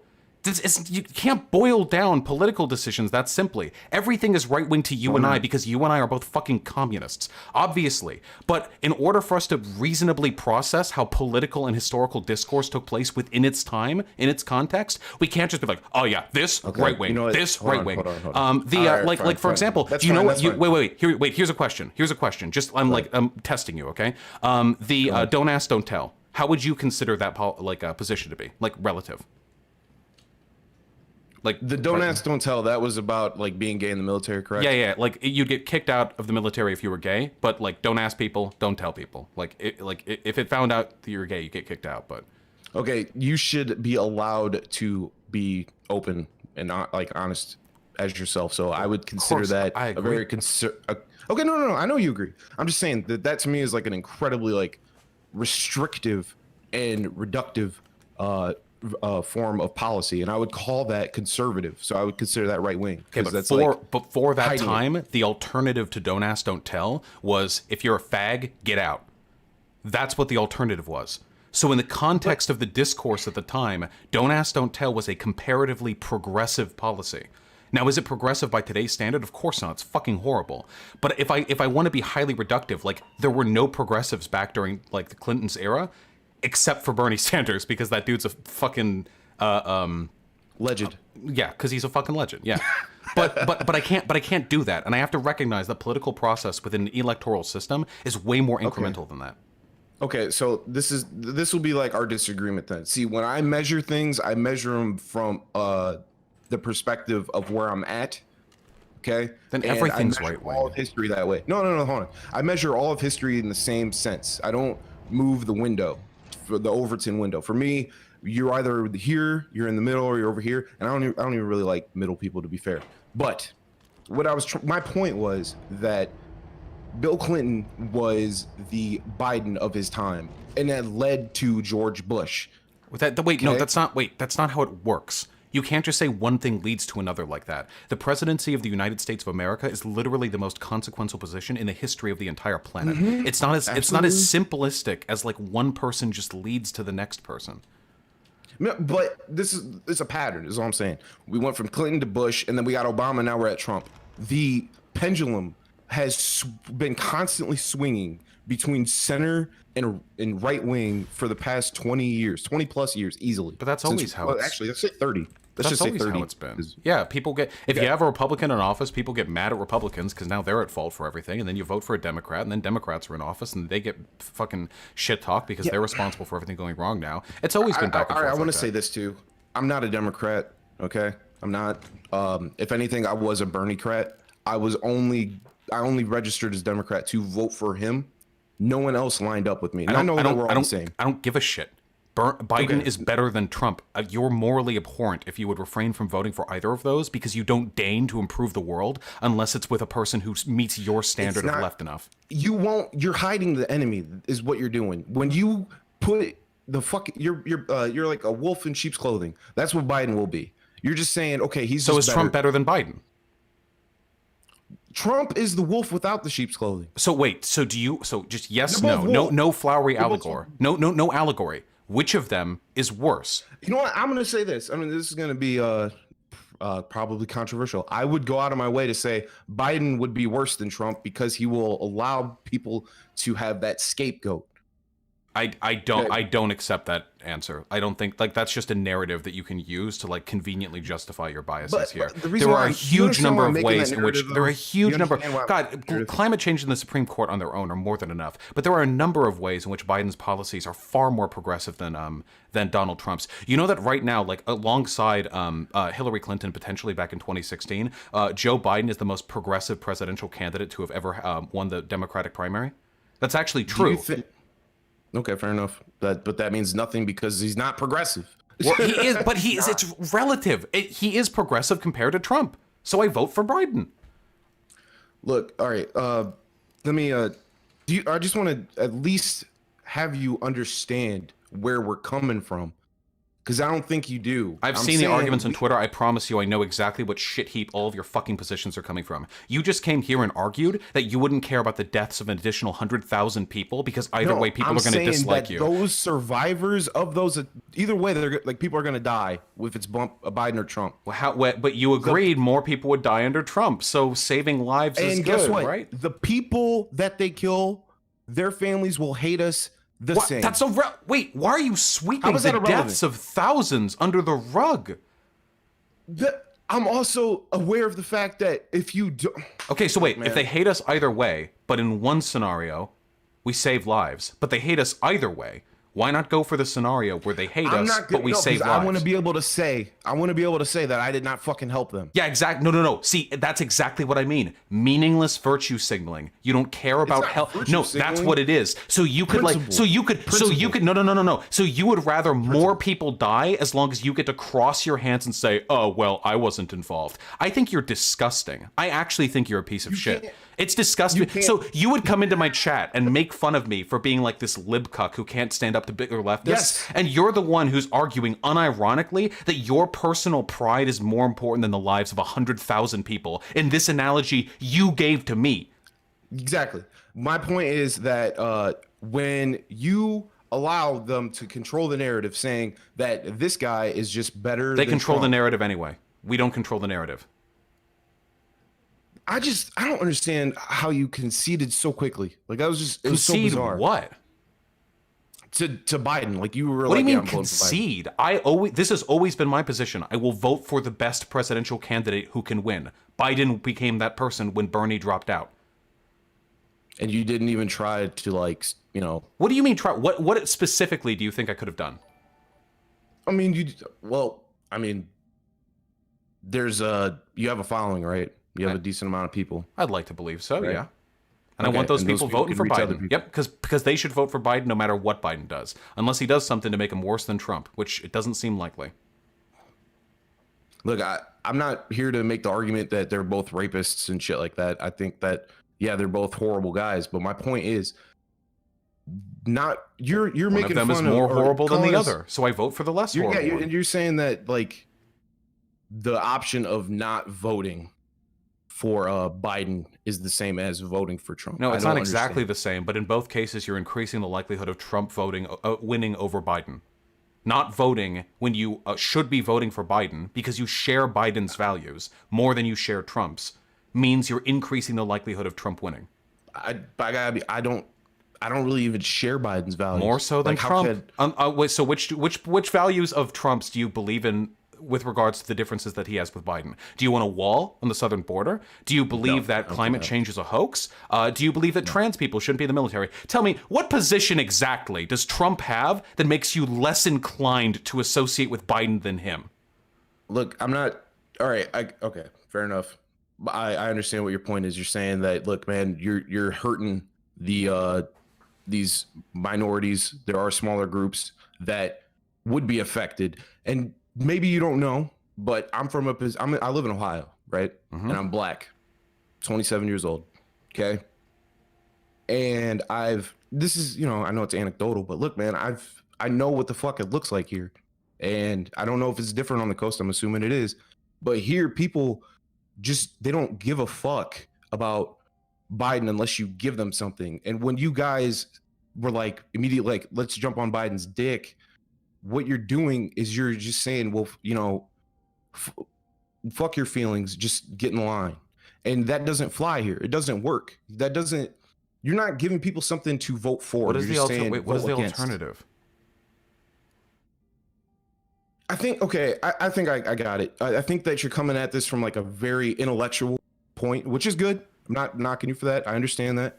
But you also have to like lower, I'm not saying be stupider, but understand where everyone else is at, man. I mean, yeah, I do, Like- and all I can really do is argue with them one by one until they see things the way that I do. There are a lot of people who are too prideful or emotionally invested to recognize that if we're trying to prevent that's the not greatest fair. amount of harm, we vote for Biden. Now, if we want, Don't now if say we it aren't, like- I'm not satisfied with Biden. It's not like I like Biden. I think he's a fucking disgusting piece of shit. But that doesn't matter to me. I would vote for if it was a race between Hitler and Hitler, except he like wanted to implement like some green zoning laws. I would vote for the second Hitler. To me, it's just one part of a larger equation of political engagement where I have to maximize the well-being that I can engage in. I want to engage in other forms of political efficacy during and before the Biden or Trump presidency. I don't think we should just capitulate to Biden exclusively, Okay. but I don't think we get anything out of trying to hold the DNC hostage because it makes us look like a bunch of like privileged entitled dipshits, which makes it really easy to I hate scapegoat that us. fucking argument. I hate that fucking argument. It makes it That's look like the dumbest but argument. but you literally made the argument. I'm You not prioritized privileged. your emotional involvement over the deaths of hundreds of thousands of people. That's an argument Look, from all right. privilege. It's not an argument from privilege. It's an argument from history. When we need to be able to say that we were fighting against that in the future. We weren't. By not voting, you're taking can't the vote for ultimate act of Biden. cowardice. When you vote for him, you you're are saying that participating. you're okay with the Iraq war. That's what you're saying. No, you're saying not. If that you're I not condone voting, that. you're saying you don't care whether or not the 100,000 people die. You don't have to vote for Biden as a I care about tacit the people endorsement. that have already died as well, Vaush. You can't bring them back. We already agree that having Trump in office would be more harmful than having Biden in office. That's all this is. There isn't some grand moral calculus where we have to honor the souls of the dead in Iraq by not voting for Biden. We aren't tainting our souls by voting for Biden. The ultimate act of cowardice is to not vote and allow worse things to happen because we're not willing to engage with the moral nuances of modern politics. Okay, and again, this is the issue that I'm having is that you keep you're making it a vote against Trump. That's what it is. It's just a vote against Trump, right? Yeah, that's all I care about. Yeah. But that's not gonna. I don't care. I don't like Biden. Like, I'm not. This isn't about Biden as a candidate. I know. But what I'm saying is that that's not gonna get voters to vote.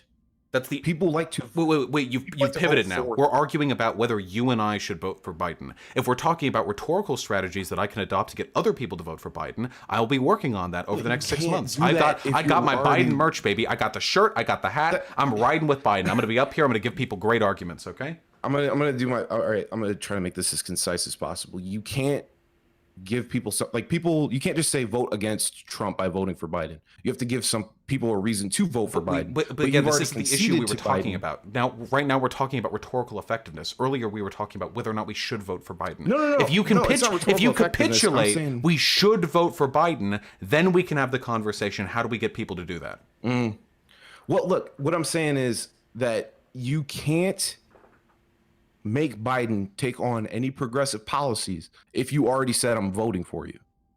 I don't Why think the fuck I don't would think he? we could move him on that anyway. Okay, well, dude, that's like you're just like washing your hands. You're like, hey man, you know what the fuck are you gonna do? Like that's a No, loser. I'm not. There's still plenty of things I can do. I have a channel. I'm going to work my best to try and move people over to socialism so they'll vote maybe if Bernie 2.0 comes around in 2024, maybe they can throw their votes there instead of behind whatever fucking Pete Buttigieg Warren 2.0 comes up that time around, okay? But that doesn't change the fact that right now, Biden is better than Trump. That's my voting. I don't understand why you won't why you're against using the like Bernie had an opportunity, but he didn't want to do it. I'm assuming think there's Bernie's a just reason? beat up. I'm just assuming that Bernie's beat up. Do you and think he's there tired. might be a reason the 100-year-old incredibly long-standing maverick and independent senator who's had decades of experience navigating politics when the world was against him might have a decent idea on how to conduct optics concerning a leftist campaign? Or do you think this is one of the things that really bugs me? All these people who are like, yeah, Bernie's a king, and then Bernie drops out, endorses Biden. All of them are like, fuck Bernie. I know more than he does about how to run. No. I'm not like fuck Bernie, man. There are a lot of fucking people who are like that, and they're really pissing me off, I gotta say. I'm not like, well, look, you can't call him Bernie or bust, and then they're like, fuck Bernie.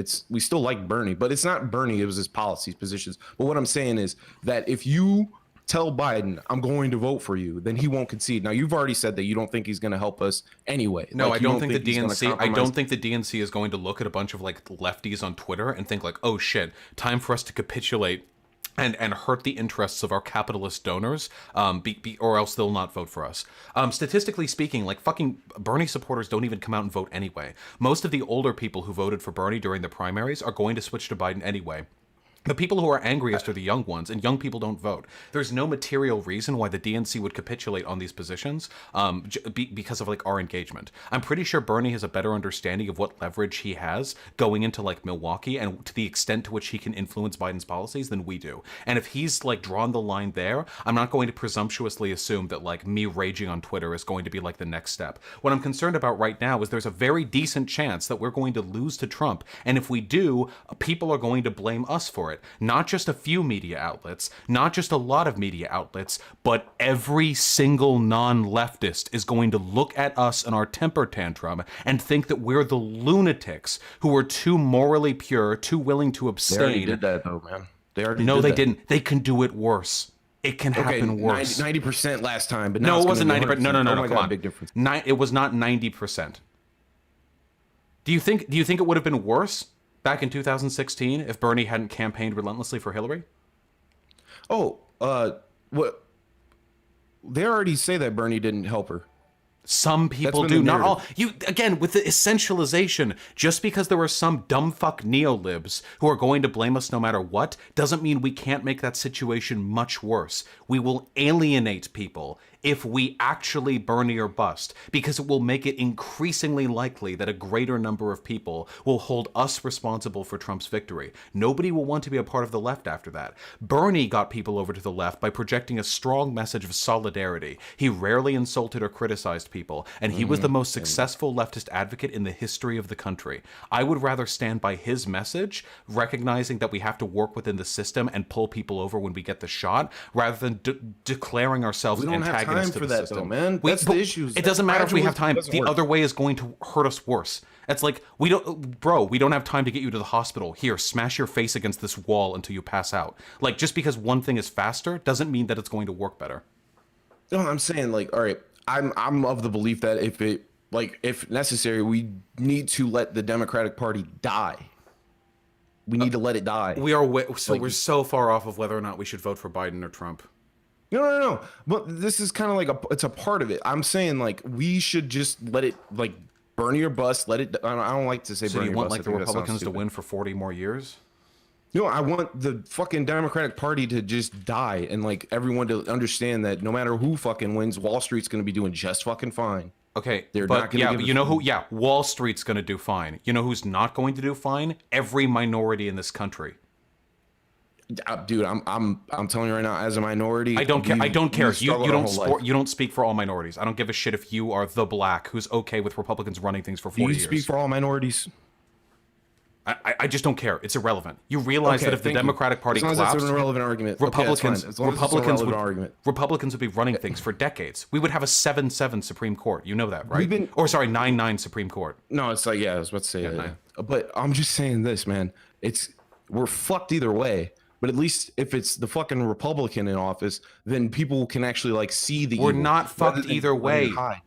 No, God, what is with this essentialism? We're not fucked either way. We can work within the Democratic Party. No, we can't. Yeah, we can. Bernie came close, and this was God, I can't. How can you possibly look at the results of one of the most successful leftist attempts at governance in the history of this country and think, oh, well, this clearly didn't work. Time to destroy any chance of a progressive getting in office for the next half century. How is that a logical response? Okay. The result of what exactly was Bernie's result?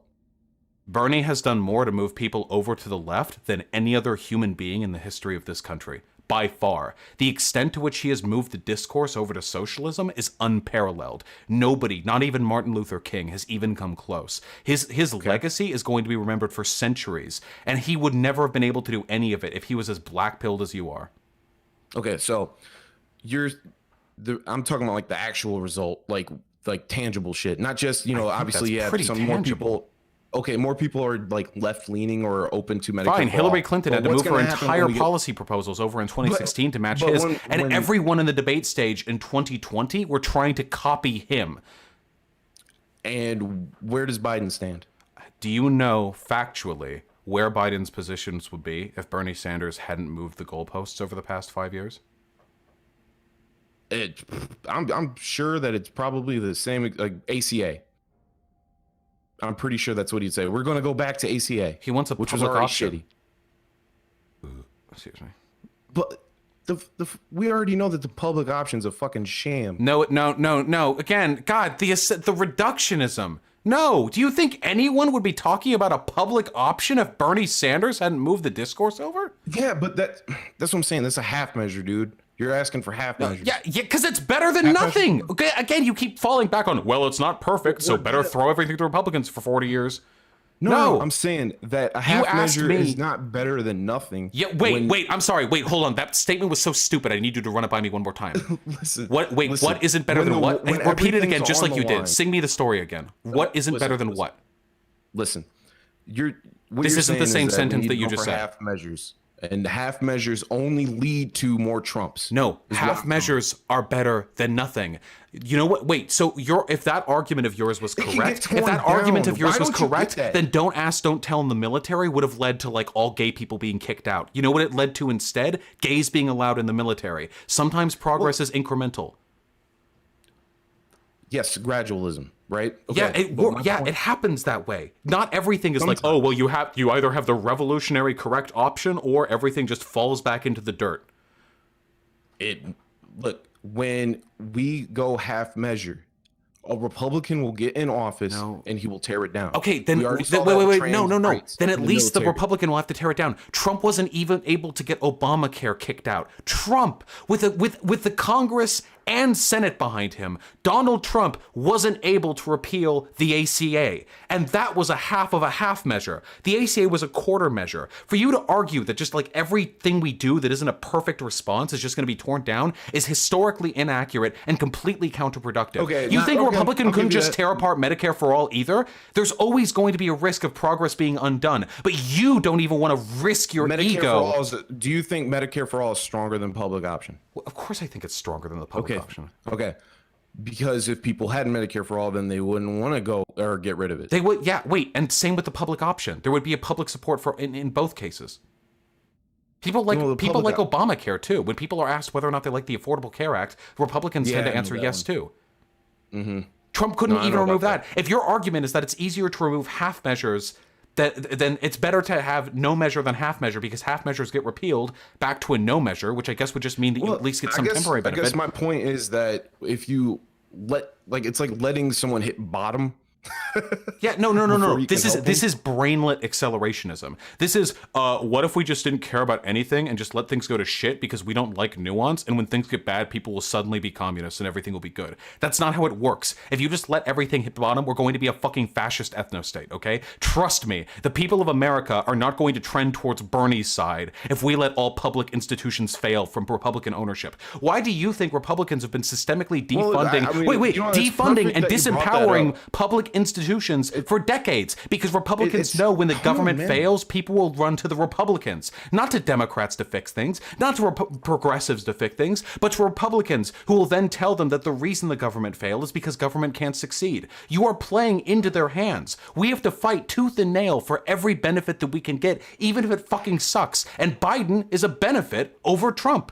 Every minute incremental policy benefit is something we have to fight for. I would argue that what's going on right now only proves my point. We have the pandemic going on right now, and people are really interested in UBI, and we are getting these stimulus checks because things are fucking shit right now. The economy went fucking down. Yeah, because that was a neutral pandemic. If the COVID-19 was caused because the government ran out of money and USPS stopped, people would not suddenly be thinking of a socialist revolution. This doesn't prove your point. I agree that in instances of hardship, we can come together and realize that there are fundamental problems in our country that can be addressed with more radical policy. But COVID-19 has the benefit of not having been a product of the failure of any of our institutions. Historically speaking, when our institutions fail, people don't blame Republicans for defunding them. They just blame the government. People are fucking stupid. We can't just rely on people to make the right decisions if we take our hands off everything. We need to fight for every benefit we can get. Every single one.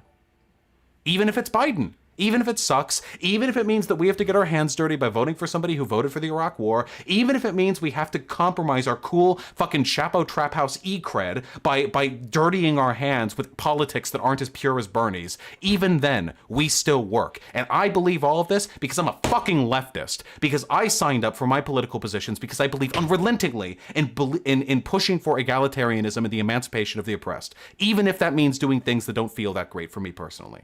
That's why I do the things I do. It has nothing to do with me being a fucking radlib or being a weak leftist. It's not radlib. All right, the one disagreement that we did have is that I believe that by already saying that you're voting for Biden, you're not giving him a reason to compromise in any progressive policy. You don't think he was going to anyway, so you might as well get in line. That's our key disagreement. As far as anything else, man, I really just want anyone listening to understand that telling people to just vote against Trump won't work. You needed to give us something to vote for. I mean, I don't want to hammer on you, but you're empirically wrong. Democratic primary votership is up massively, and the reported reason is because people are sick of Trump and want him out. Actually, just voting Trump out of office seems to be a much more effective voter turnout strategy than anything Bernie ever could have proposed. People on the Democrat side hate Trump more than they could ever love Medicare for all. I can only speak from what I see, right? When it was Hillary and she picked Tim Kaine, I called it for Trump. I was like, he's going to win. I live in Ohio. I can hear the heartbeat. The fucking same thing's going to happen again. Yeah, but people at the time, Democrats didn't think Trump was going to win. Everyone back in 2015, 2016 thought that this Trump was an amusing showpiece to indicate how the Republican Party had fallen to its knees, and Hillary was going to sweep the House and just win and just be a perfect governance for the next 4 years. Nobody could have predicted. What if I made the argument that the same thing could happen now? People are going to think that everyone's going to vote against Trump. Yeah, well, in 2016 I voted for Hillary, and in 2020 I'm going to be voting for Biden. So at least I'm not a part of whatever horrific fucking decisions the electorate makes. Okay, fair enough. But I love you. Do you want to hit us with a final meme? I probably have to like read donos and massage my head. I'm sorry about that. This is a great conversation, man. Hey, look, the only reason why I was a complete asshole was because I did want to have this talk. You know, I really wanted to have a heart to heart with you because I do appreciate your intellectualism. But I just felt like you came at me from a position that I just didn't understand. But now I understand the key disagreement that we have, and I can respect that. All right. Well, I appreciate the conversation, buddy, and I appreciate your willingness to come on stream and talk about it. Do you have like a social you want to shout out before I head out? No, not really, man. All right. Gotcha. All right. I'm gonna read donos. I love you, buddy. Okay. Take it easy. Take it easy. Okay, we're back at it, baby. All right. I have like no healing items. It's fucked up.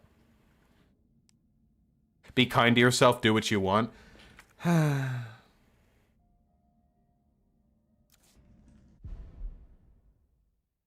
Happy end. The argument would be that if the Labor Party is willing to literally throw their chances rather than have Corbyn in, there's no reason why the DNC would ever, like, capitulate to Bernie. Well, oh yeah, Aster 12. Mondo Fruit Punch, just keep sticking around in video game streams and eventually I'll be desperate enough for content, okay? I am an entertainer. That is my job.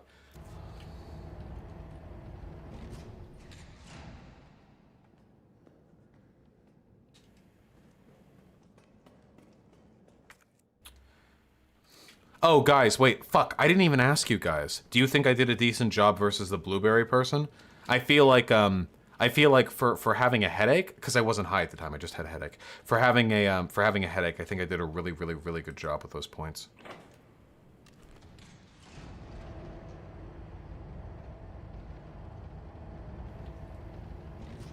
Message you on Discord? Okay.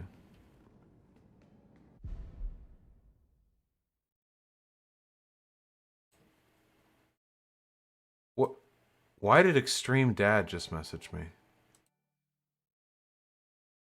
Extreme Dad says, yo, I heard you say my name, call me, let's do this. Oh, wait, are you watching me? You messaged me right after I mentioned you. Are you watching me? You're like a, I don't know if you're like a Nazi, but like, why are you... How many people are watching me? Is Flamenco here? Hello? Jeez. Also, who am I talking to? Wankersham? Okay, here we go. Is he like summoned by me being high on weed? Like, is that it? This is Jeremy Goddamn Masters. What's up? How you doing? Hey, how's it going, man? No, this is definitely not a debate. Okay, wait. Can I outline like my position beforehand so we aren't like talking past each other? Okay. Definitely. So I hate Rem. I think he's a little fucking Weasley piece of shit. But I told him the exact same thing on Twitter, I promise. But on a principled position, I care about philosophy a lot. Very, very much. Now, I'm not sure if I care that much about meta-ethics because sometimes I doubt the extent to which a meta-ethical grounding is necessary to make positive changes to the world, you know? But with that being said, I'm still really, really interested in learning about this stuff because I don't ever want to be in a position where I feel like my ability to make good decisions is being hampered by the logical framework that I'm using. I feel like Rem didn't offer me anything. Like, I learned nothing. And as much as I love kind of like circle jerking about that, I'm still conscious of the possibility that my like thought processes are really fucked up. No, he definitely knew that you respected philosophy, and he definitely knew that you would probably defer to him on most matters of philosophy, given that you pretty much said so outright at the beginning of the conversation, and he definitely used that against you to basically talk past you and use a lot of flowery language to sort of trick you into little linguistic traps. The main one, and the one that I got him to admit on Twitter before he blocked me, was I think so. As an orbiter of philosophy myself, I am familiar with a lot of the terminology that he was using. Right? Do you have any credentials, or are you more of like a hobbyist? Yeah, I'm very much a hobbyist. Okay. With that being said, and this is with all due respect, I'm just gonna have to take everything you say with a little bit of a grain of salt because I know it's a very academic field. But like, I'm not just gonna like. That doesn't mean nothing to me. I want to listen. I want to learn. Yeah, it's understandable. He was using some of the terminology pretty wrong, and I'm fairly certain it was intentionally.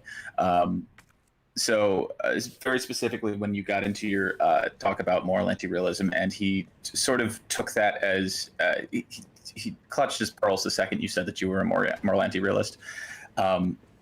I think that was more him realizing that he could play this game with you because you were less informed on the particulars of the terminology that he was using. Basically, he's stating that you can't have a theory of truth, at the very least not a theory of truth that can be objectively demonstrated as a moral anti-realist, because if you don't have moral facts, you can't determine that one theory of truth is better than another. Right. But what he was talking, this is technically speaking, that's true. There is a certain degree of arbitrariness to it, but what he was giving you as a sort of counter to, he was basically stating the correspondence theory of truth when he was saying, like, truth could be something that exists in the world, or truth could be something that makes you happy. Truth being something that makes you happy is not a theory of truth. It's a possible definition of truth. I thought about that. Like, okay, so is a theory of truth... Okay, wait. Is this a linguistic or was this a substantive change? Because to me, it would be like, okay, so say the theory of truth means like what makes me feel good. Like, okay, then we would just have another word for what can be empirically verified. It's just a linguistic change, and I can, because a theory of truth is like a theory of anything else. I mean, it's a little different, but like a theory of anything else, you have to have evidence and correspondence for a theory of truth before you can call it a theory of truth. And truth being something that makes me feel good is not something that you can have correspondence for, because it's entirely based on subjective interpretation. Now, everything is technically based on subjective interpretations, but without substantiating that theory of truth with evidence that shows that these things do continuously correspond with truth, he's not giving you a theory of truth. He's giving you a possible definition of truth. And I did get him to admit when I said that what you were talking about wasn't a theory of truth, you were talking about a definition of truth. You would still have the concept of things that are objectively demonstrable within reality. He said, "Oh, I completely agree, but Vaush doesn't." And I could have if I could have fucking hit him off on that so quick. God damn it! I know, Because my argument was never that there's like I don't have any personal level of ambiguities to what truth means. To me, truth just means like what's empirically verifiable. I'm sure it's much more complicated on a philosophical level, but to me, like that's how I use it. He was able to get away with so much because he introduced like this presuppositional ambiguity as to what like you'd have to define truth to mean. I didn't know if it was like a semantic thing or if it meant something, but I don't have the education to challenge him on it. Very much a semantic argument. And dude, like anyone caught up in the moment of that particular conversation probably would have at that point just capitulated to the sort of bullshit that he was giving you to just sort of move on from that point in the conversation. He had never had any intention of approaching it in good faith. And I think you probably figured that out by the end of the conversation. But yeah, do not feel bad about that. His philosophy degree is probably going to waste at this point. I feel like such an anti-intellectual saying that because I know, for example, like I have a sociology degree and there are probably a lot of things that I believe in that would be counterintuitive to a lot of people. Like the idea, for example, that over-policing neighborhoods actually increases crime, you know? Like a lot of people would listen to that and they'd go like, oh, what? And then like if they didn't get it, I would just have to say like, listen, I have a sociology major. Like this was like my job, okay? So like just trust me. And if they disagreed with me on that, I would feel like I was talking to an anti-intellectual. And I don't ever want to be on the other end of that, where like Rem says something I don't get, and then I'm just like, oh, he just must have like the bad philosophy degree, you know? Yeah. No, it's not that he has a bad philosophy degree. It's that I think he probably just approached his education with a lot of presuppositions that he wasn't really willing to give up. I think the idea that he would tell you that he doesn't know of any philosophers who are moral anti-realists really fucking pissed me off. Bullshit. I knew he was wrong with that, but I can't name a single philosopher who knows an anti-realist. The field is pretty rife with plenty of different ideas on the concept of what morals actually are and whether they correspond to something in the world or whether they correspond to something that just makes us feel good. It's not like this is the kind of thing that if you literally just go to Google Scholar on this and look it up, you're going to find hundreds of papers that are not really arguing for either position, but there is a rich history of moral anti-realism within disciplines of philosophy that's not. I think he's probably just taken a very, very narrow approach to his philosophical moral research. So there are two things I'm really, really curious about. Go ahead. In particular, fuck, I'm sorry, I'm a little bit high right now, so I'm trying my best to order my thoughts. I don't know if it comes off that way. It's just something I'm self-conscious about when I'm streaming while high. Okay, so one of the things that really bothered me is here was his argument fundamentally. In order for us to make any descriptive statements about the world, anything at all, we need to have a common understanding of truth. We need to believe in empiricism. I know there are certain presuppositional things we can't prove that we have to believe in order to make sense of the world. Like, for example, causality. We can't logically prove causality, but if we don't acknowledge its existence, then there's no way for us to make any meaningful statements about how the world works, I think, or at least that's the understanding I've been given. So I recognize presuppositional stuff like this exists. However, his argument was that because your definition of truth is going to be presuppositionally a moral definition, therefore, because all descriptive statements from it that follow, that would make those descriptive statements then also moral. So there are no non-moral statements, and because there are statements that pertain to the world, moral facts must be a part of the world. And I don't know if it's reasonable for him to make the argument that every statement downstream of a moral presupposition is a moral statement. Did I phrase that appropriately? Did I as appropriately as I could have. And this is a situation where there's probably plenty of theories on this, but his assertion that this was a cut and dry issue within philosophy is the one that I take issue with, because this is very much. Yeah. There are people who, there are philosophers who take issue with the entire concept of epistemology. Just from the base standpoint, I think there are probably going to be a lot of presuppositions that you're going to have to make. It is not automatically discounting of any particular moral framework, that you may or may not have a unified theory of truth. These are presuppositions that get made in all kinds of fields of philosophy. So this is not a defeater for your argument. Gotcha. Okay. Excuse me. Okay, I'm happy to hear that. There was one, because of course it's fucking philosophy. I'm sure there's no solved answers. I recognize that. Another thing that concerned me. I'm sorry, 1 second. Another thing that concerned me while I was talking with him was he kept calling me an ultimate skeptic. And as I understand it, an ultimate skeptic, or ultimate skepticism, is an irrefutable position, fundamentally, but it's a really fucking obnoxious one, where you just doubt everything because everything is derived from the senses and senses can be doubted and blah blah. That it's just a really lazy type of skepticism. I don't think I'm that. Because I think you can make I think there are facts in the world. I think there are empirical facts in the world. I just don't think there are moral facts. Well, what he was basically trying to do, and this is something that you kind of see a lot in very amateurish philosophy debates, he was kind of trying to get you to solve hard solipsism. He was trying to get you to sort of provide him a solution to, you have to prove to me that the what I observe in the world corresponds to the real world, or we can't get past this discussion. And if you couldn't do that within your framework because you weren't willing to accept that, basically because you weren't willing to presuppose that, morals were a objective fact of the world,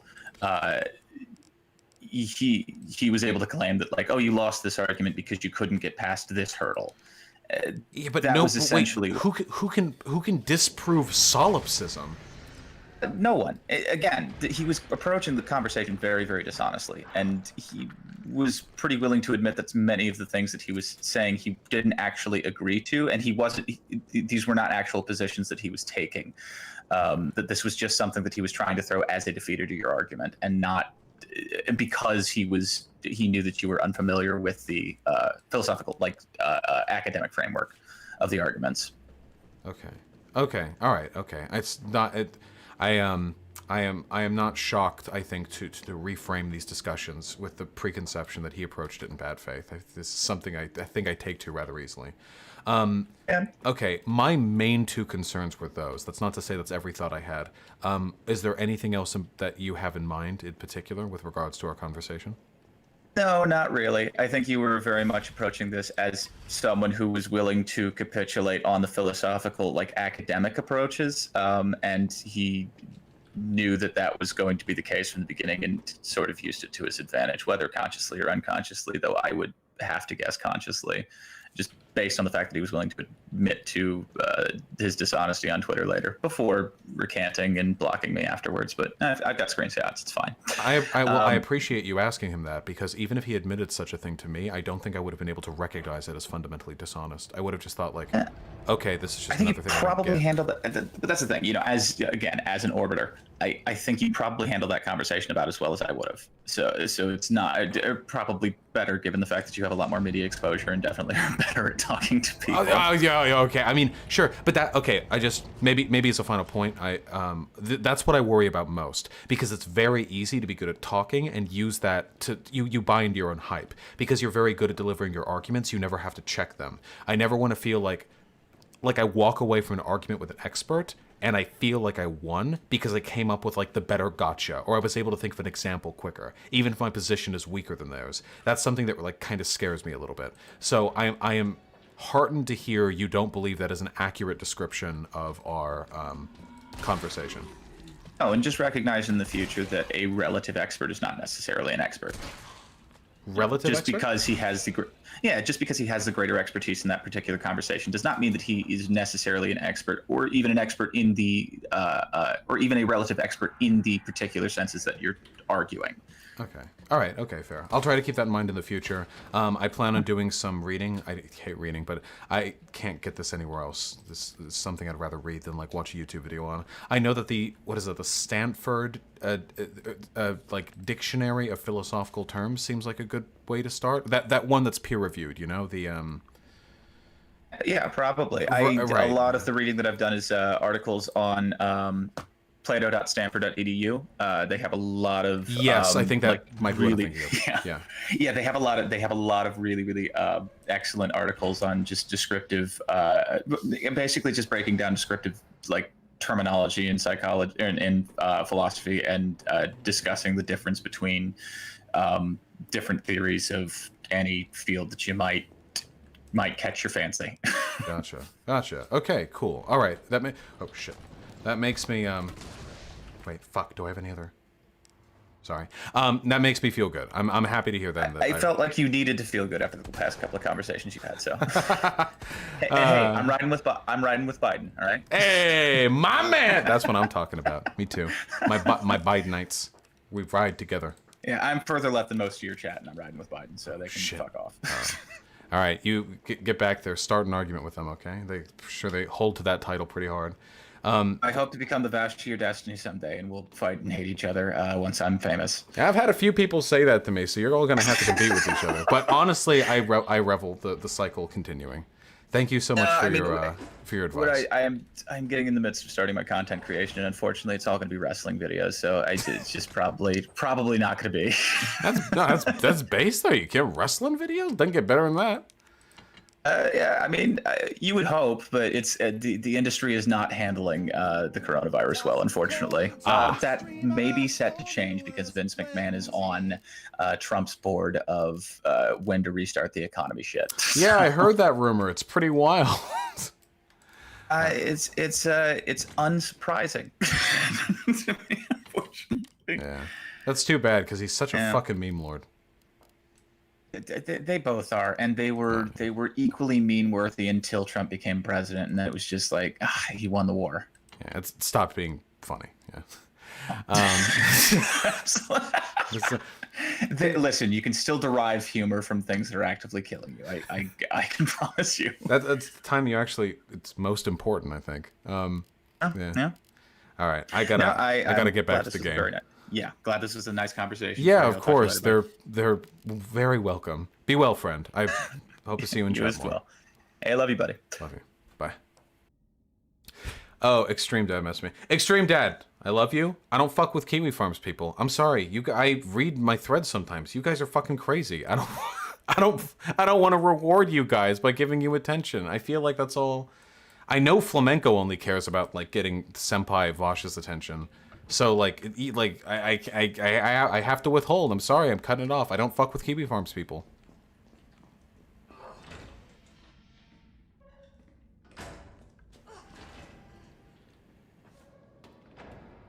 Yeah, go to Sebi. I have some philosophy-oriented emails that I have marked to read when I'm not like just doing regular work.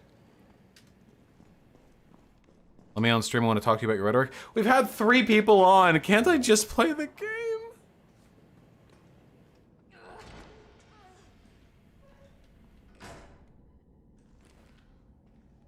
Gotcha, Kabocha. Are you okay with debating minors, or is it not allowed? I don't really like debating minors. I'm in a position of power over them, you know? I don't really like... I don't like it that much. Okay, we'll take the flame rounds.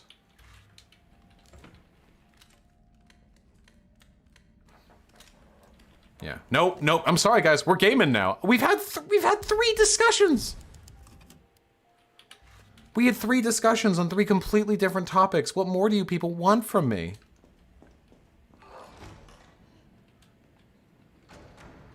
Pixie Praxis? Wait, is that... Wait, Pixie Praxis. Are you Pixie from,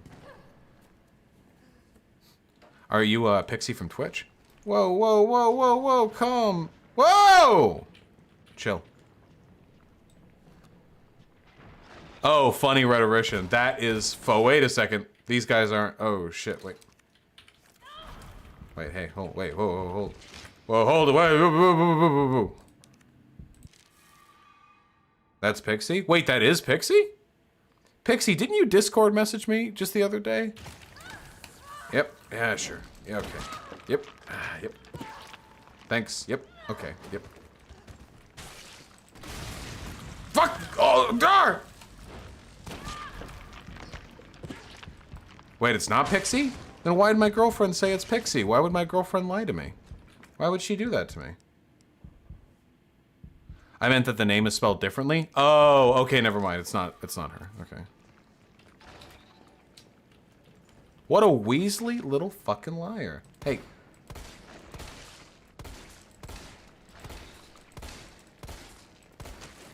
Dude, holy shit, these things are fucking immortal! Whatever, just kill me, dude. You taking all my fucking health. Yeah, whatever. What? Oh, yeah. Yeah, I hate this. Oh, now it's on me now.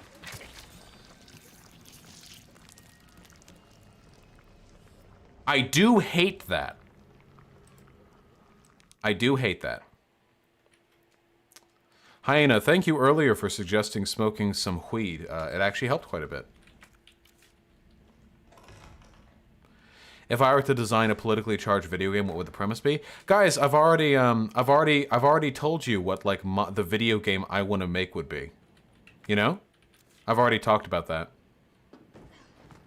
There are a couple video game ideas that I've had, but the one that I'm most excited about, remember? The one where well, there are 2 ones that I really like, but the political one would be... You can't just walk through that!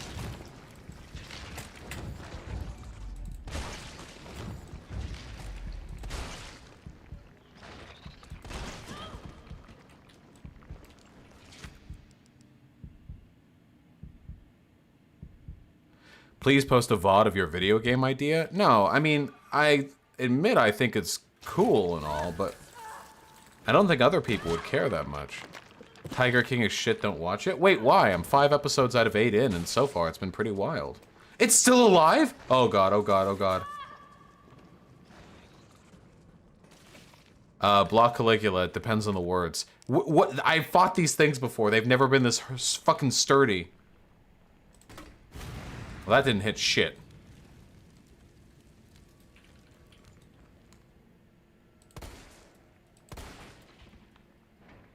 Well, that one's dead now. That one's dead now. Wait, is it just weak to... Oh, okay. You were all just weak to exactly 1 pistol shot.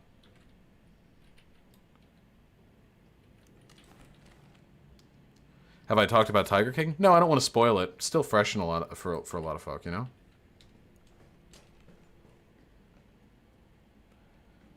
Block Caligula, I don't know what a person would mean if they said modern leftism has colonial tendencies. Historically, at least over the past 60 years, leftists in America have been some of the most aggressive people in fighting colonialism. Thoughts on Peter Coffin? Is he a gender abolitionist? I don't know if he's a gender abolitionist, but I think he's fine, right? They misgender a trans man all throughout Tiger King? Yeah, so I see, and that sucks and all, but I don't think that completely invalidates like an incredibly compelling and interesting story and piece of art and stuff. I mean, if that's a deal breaker for you, that's totally valid, but I don't know.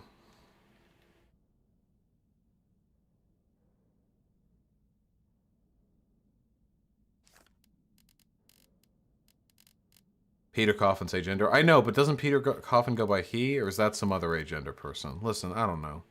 Who was trans in Tiger King? That person who lost their hand. That's not a spoiler. It happens super early on.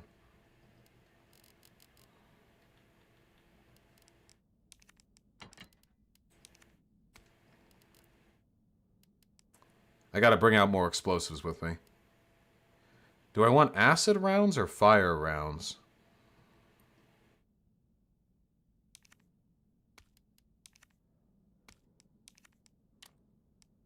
Peter Coffin recently goes by they, them. Ah, gotcha. Thank you for reminding me. Any, all. Oh, yeah, okay, I'll just go by they, them.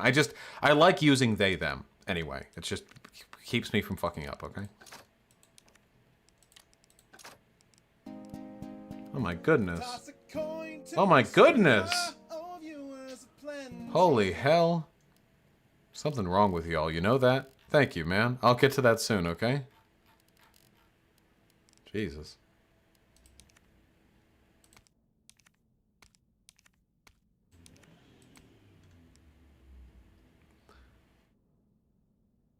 Okay, Kabocha, that seems like something that I would have to, like, look more into before I would feel comfortable talking about it. Do you hear some people don't like they, them pronouns? Some people don't like everything! There's always some people. It's always something. I'm doing my best. God. Have you ever watched Breaking Bad? Yeah, great show. What's the status on the headache? Completely gone. Replaced by dreary inebriation. I love how silencers in this game increase the damage of the gun. Yeah, sure. True, Father Halford. Renegade, I feel like I ought to be done with discussions for the night. I ended up taking up 2.5 hours of the total stream time. And that doesn't mean I don't like it. I love those conversations, but why haven't I seen you hydrate? I've literally gone through 1/4 gallon of water since I started streaming.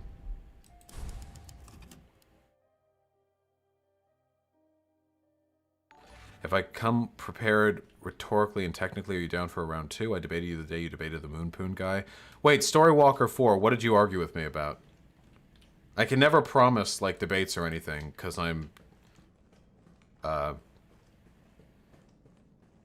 Oh, shit. Are you guys ready for me to come out with a hot take? Do I want more weed? No. Ben Riley with a $2. Should Tara Reid vote for Biden or... Yes.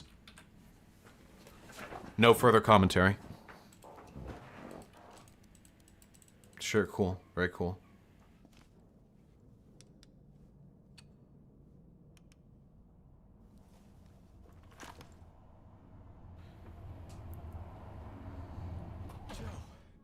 Oh, hey, what's up? Tyrell.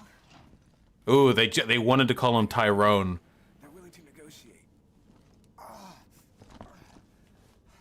Please give us the video game ideas. I feel like most everyone here has already heard them. Deliver the vaccine to them before they launch. How long do we have? Hours, maybe.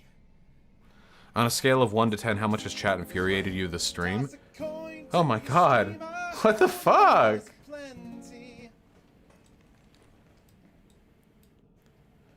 Okay, maybe I'll tell it in just a smidge, okay? I feel like I'm at the end of the game. Didn't get everything in here? Okay. Vaccine up ahead. I've heard people say that Resident Evil 3 Remake only adapted part of the game and skipped other parts. This is a laser room. I've been in Resident Evil before. This is a laser room. Sure you don't need to stop? Stop and do what? I got your back. All right, let's get this done.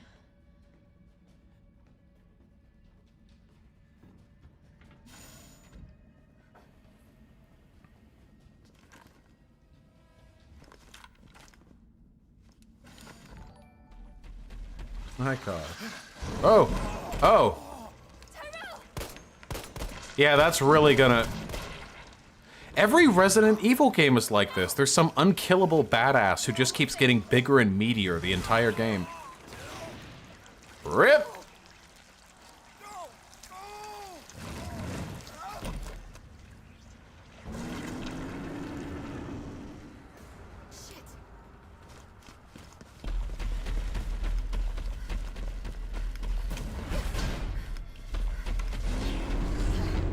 That is a fast closing door. Holy shit.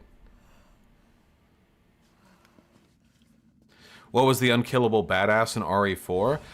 Okay, RE4 had multiple unkillable badasses that got bigger each time, I think.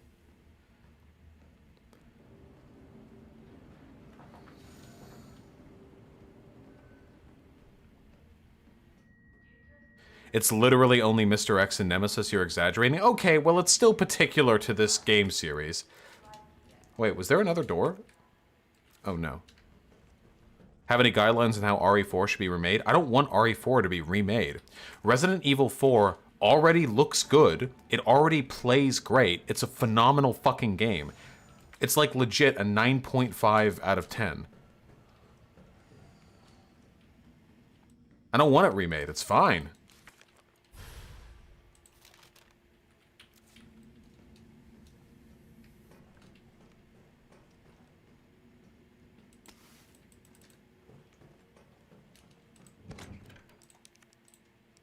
Fuck, I wish I had more healing items. I'll just take a regular, like, green herb. Now. Cool. Remake that only fixes the controls for the PC. Didn't they already do that? Because there is a Resident Evil 4 remaster. RE4 is shit in its current state. What the fuck are you smoking? I played Resident Evil 4 on stream just a few months ago. It felt great. It felt great to play.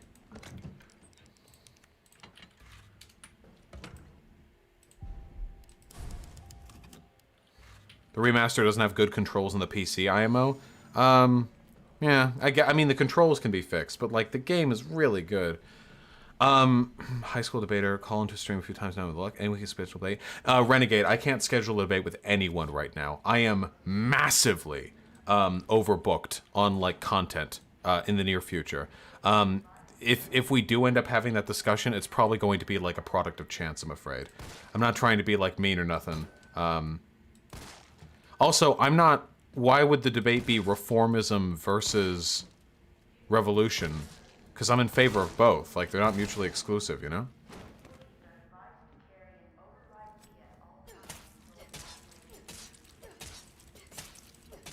Probably not, Posadas John. So no chance for the debate with Mike? Not at the moment, no. How the fuck do you relax? What do you mean? Like, is there a reason why I would have trouble relaxing? Whew!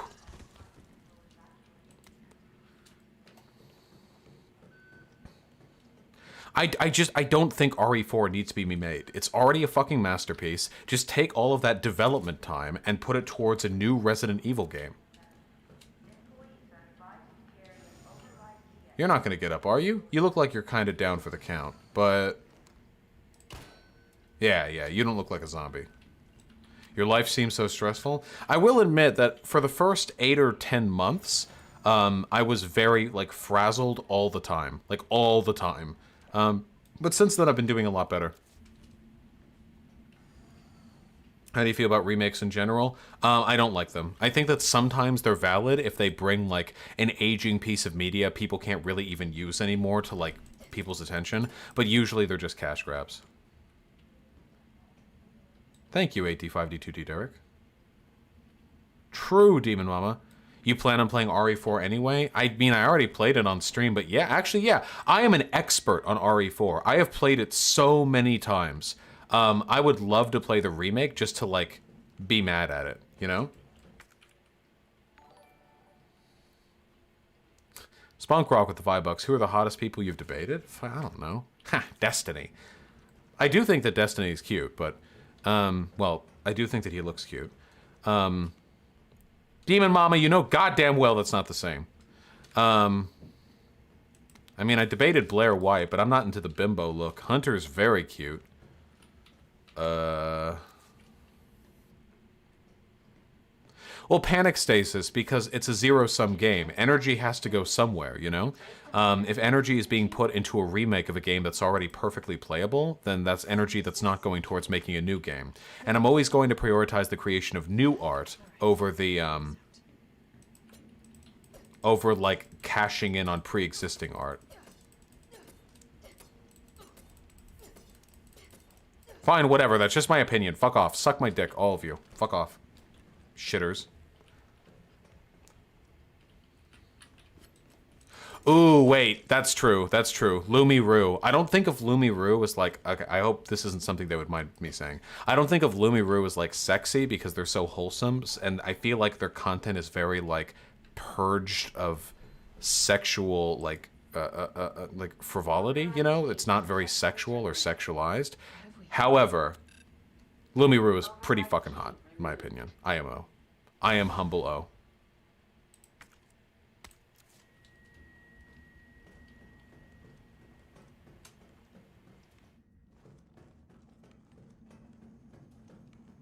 Well, Andrew Harper, if that's the case, why not have two different studios making two different games?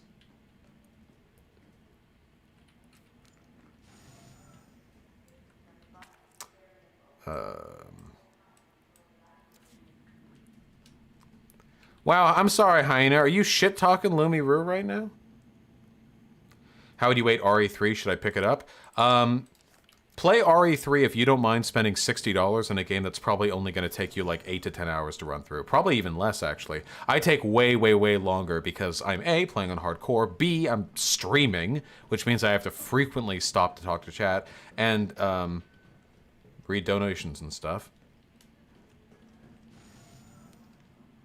Pathologic 2 is new art. I would also argue that RE2 and RE3 are new art because they're significantly different from the original. Like, guys, go back and play the original Resident Evil 2. It's nothing like what I played a little while ago. Not even close to being similar. But Resident Evil 4, if remade, would probably be, like, about the same? When am I debating Lumi Roo's mom? Listen, I gotta talk to Lumi about this, okay?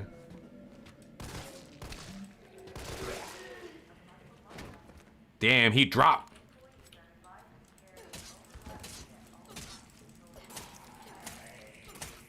Oh, that's the...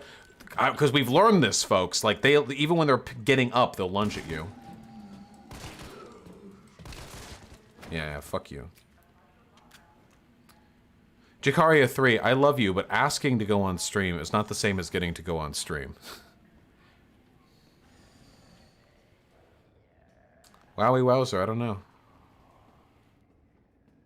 Probably Demon Mama, but I don't like those types of games anyhow.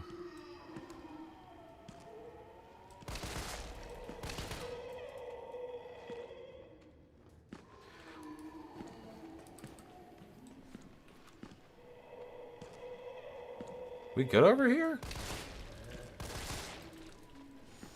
Ass or tits? Ass, of course. Obviously.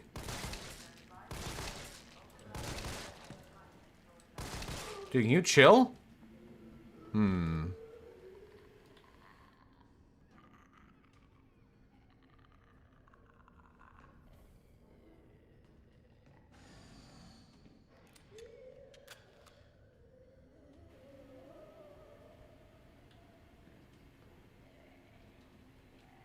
What the fuck are these things made from? Why do they have so much health?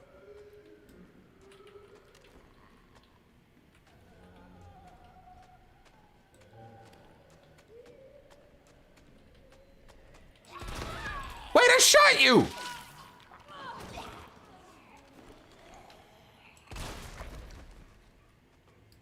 Asshole!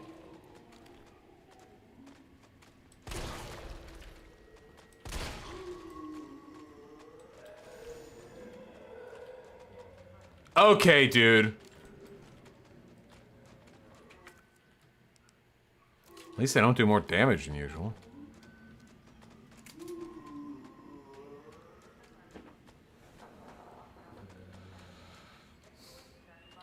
Are headshots not the way to go with these guys?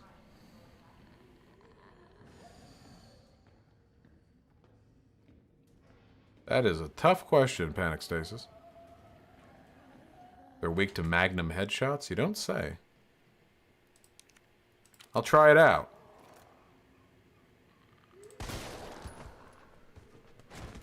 Yeah. That did it. Okay, wait, hold on. We want to get a clean shot. Don't these look like regenerators? Yeah, they sure do. They got their wobbly... Oh, shit. Oh, shit, dude. Hey, come on, come on, come on. Come on, I'm just trying to not miss.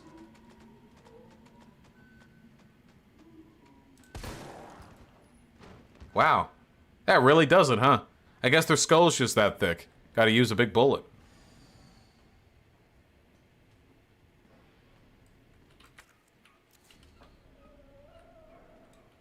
Okay, chill out, dude. Hey, hey, hey. Alright. Do you find Bastiat attractive? Yeah, for sure. Bastiat's a little bit too masculine for me to consider him sexually attractive, but there's no denying Bastiat's a very cute guy. My dude. My dude. Okay, just chill. Just like that. Shh, shh, shh, shh, shh. No problem, Nevada 54. I'm happy to be here. What's in the bags? These? They look like molds. Like somebody's pumping human juice into, like, a mold for humans and pumping them out or something. Maybe that's where these fellas came from. Can you try to get on Michael Malice's show? I do not know who Michael Malice is, so maybe?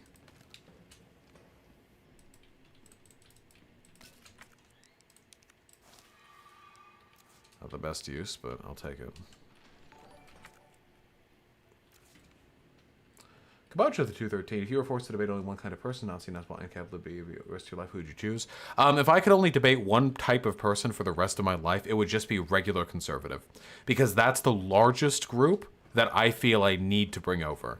That would be my answer. It would be grueling and exhausting, and I would want to kill myself. But I think that's how I could do the most good. Oh no, no, no, no, no, not another lab puzzle. Nice, Hyena. Oh, is this not a puzzle? Okay, it's not. It's just a... Okay. An antigen sample. I'll definitely need this for the vaccine. No post cringe. Hey, what'd I just say?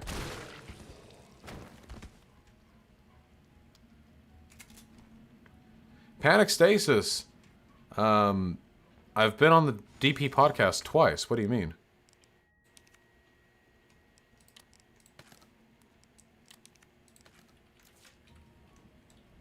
They removed a lot of puzzles in the remake. Good. They were never good puzzles. If you did some research, would you debate Ryan Dawson? On what? That's a great question, Demon Mama.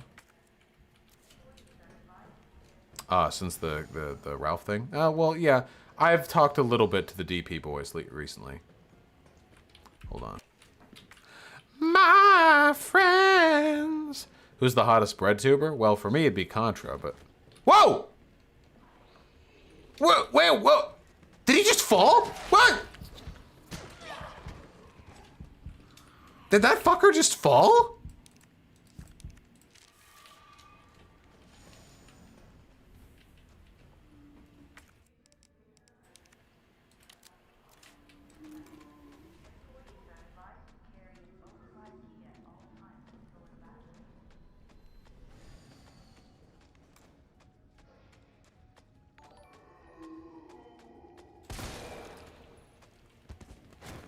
God, that's satisfying.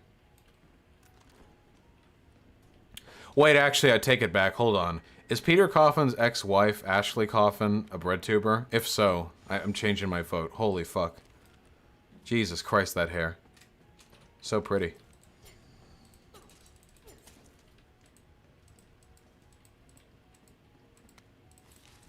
Cool. All right, then that's my vote. Gotcha, Wraithwrecker. Do I have a green? Okay, I don't have a green. Oh wait. Okay, can somebody do a poll? Should I ramble about the game idea, or do you guys not care, or you've already heard it? Okay, that's the question.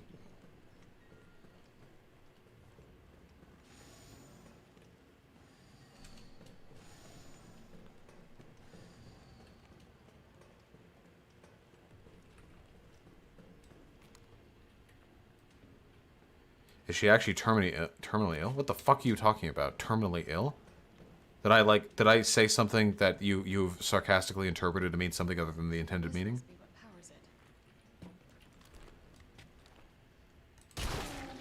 Yay. Okay, nobody's saying they're not interested. We'll work with it. Okay. I am very inspired by the game Pathologic. I'm going to explain this to you guys again. If any of you are bored by it, I'm really sorry. I love you, okay? I really like the game Pathologic. Pathologic is a story of you playing as a doctor, or I guess one of 3 doctors, trying to navigate the very complex socio-political environment of a steppe town in what is effectively Russia back during the turn of the 20th century. And there's a plague, an outbreak, that spreads across the entirety of the town. It becomes your responsibility to sort of mitigate that, well, problem. The idea that I have is thus, because I think there are some very interesting allegorical interpretations of Pathologic that extend beyond the actual literal meaning of the game. And the game itself supports these ideas because the game is very metaphorical. If any of you have played Pathologic, you are very aware of this. It is not a very literal game. But, so with all that being said, the story is as follows. Listen.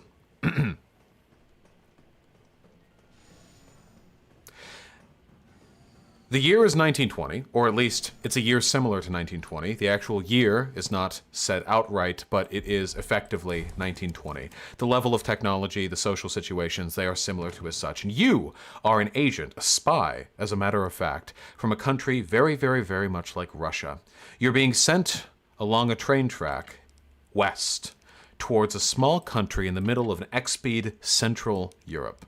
And the reason you are being sent there is because you are one of many, many spies who were selected to be part of a program to investigate something going on in that country. You are the only one of them to actually obtain a pass to enter the country. Because the country is on lockdown, full tilt lockdown, from end to end. It's squandered in the center of a bunch of much larger, much more powerful countries, but this tiny little nation in Central Europe is, well, the reason you're going there is because for some very strange reason, in spite of the fact that a recent global war broke out, which has led already to the demise of countries far larger than the one you are currently being sent to, this tiny landlocked nation has not only survived the imperial incursions of its neighbors, it has thrived. And machinery, technology the likes of which has never been seen before, is pouring out from its borders. Already the land, the square mileage of the country has increased thrice-fold through imperialist conquest. In 2 years, countries with 10 times the population have seen huge swaths of their territory eaten up by the relentless war machine of this tiny nation. And you are being sent there, dear spy, to find out why. Nobody understands where this production base is coming from. Nobody understands where the people are coming from. Nobody understands how they are able to do the things they are doing. So you make it through, and you, with your labor ticket that gets you into the country's capital, are able to be one of the very first outsiders in a half-decade to see what is truly going on within this place. And you run, because that thing has a ranged attack. Yep.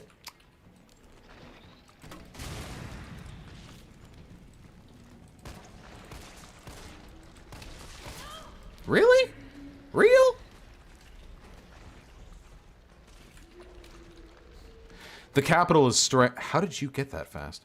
The capital is strange. Stranger, in fact, than you expect.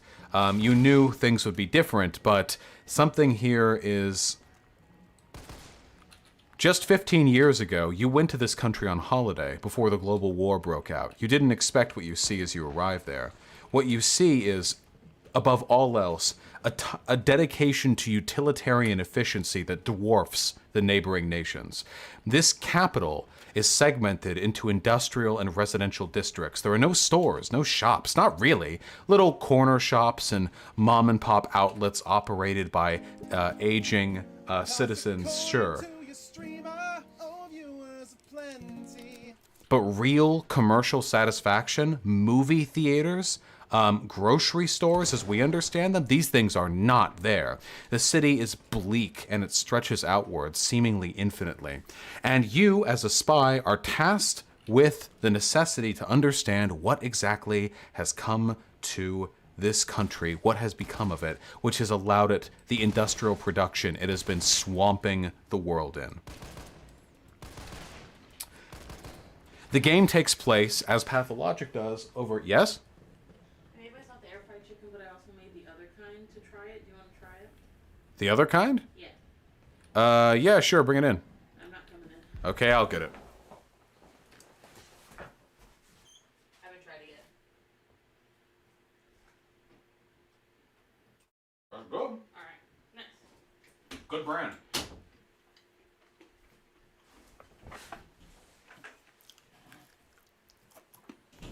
More weed? Nah, chicken.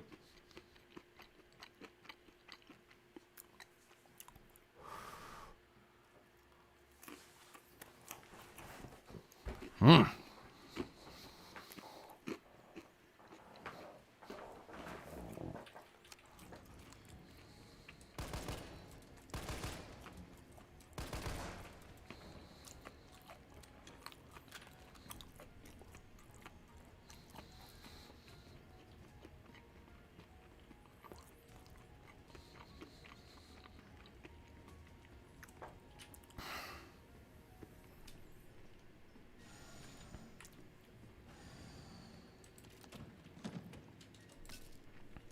Over the course of the game, you have a finite length of time to discover what is going on. Eventually, your presence in the city is going to be discovered. After a certain length of time, you will be executed. The agents of the state within are far too powerful and far too conniving for you to ever outlast them indefinitely. Your only goal, the only goal you have, more important to you even than survival, is to record and identify what is going on in this place, write it down, and send it on a letter back to Moscow. Araxiel, I'm working on it. Shut up. That's it. If you can find evidence, that's it. That's all you need to do. And over the course of the game, you'll be presented with an enormous amount of information, some of it factual, some of it false, some of it relevant, much of it not. And all of that is capable of being put in the notes that you send back at the end times. All of that can be put in. It is only through the accurate, edited information that you present back to them that you will be able to experience what truly takes place. At the end of the day, you need to curtail that information. It's not just a matter of living out the story. But, I smell a boss fight. Yep!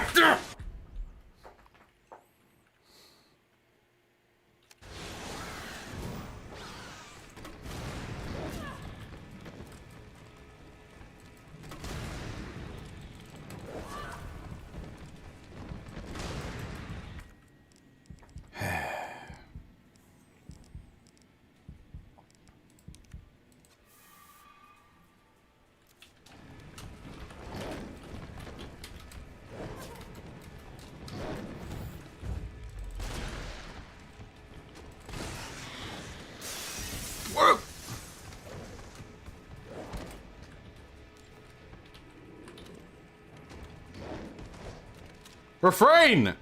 Fuck!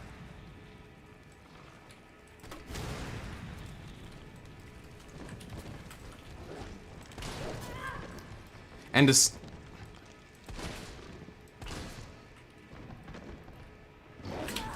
God damn it.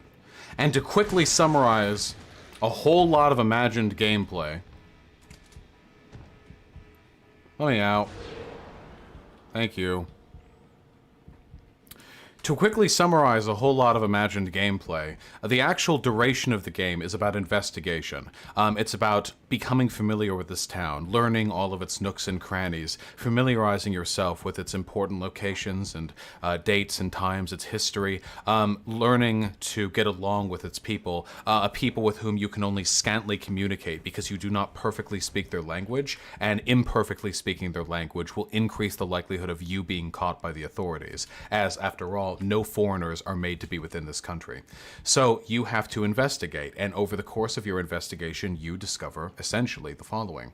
The entirety of the country has been overtaken by a type of machine virus, but not in the sci-fi sense. It's a more bleak machine virus. It's a factory that stretches out in the underpinnings of the city, beneath even the sewer system. A factory, a simple one, not at all advanced, you know, it's not made of like computers or shit, but gearworks and pipes and spokes and pulleys and all the matters of the time are brought about. And it stretches on for miles, miles and miles. Nobody knows, in fact, how far it stretches. And the city lives in service of this machine. It feeds them everything. The trees surrounding the city have long since been cut down and reduced to nothing, so as to bring about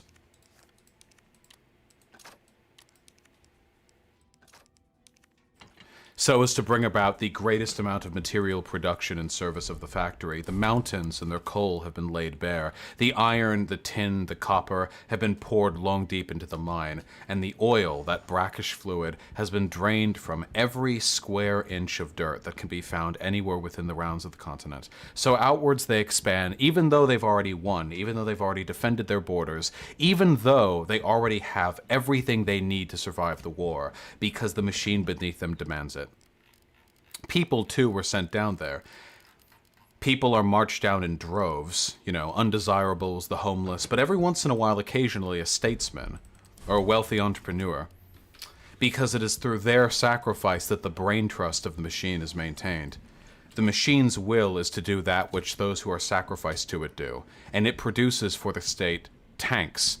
It produces for the state planes, guns, ammunition, bombs, in unfathomable quantities. And the rest of the population, who now is not needed for the process of production, can simply be conscripted. There is no need to have any other job in society. One of the greatest perils, or I guess conundrums you face as you try to navigate these obstacles, is as you understand the machine's will is fueled by the will of those who are sacrificed to it, why then do the many thousands of men who are fed to the machine not speak out against the system they have been made a part of? Why then do they contribute to, rather than fighting against, the machine's production?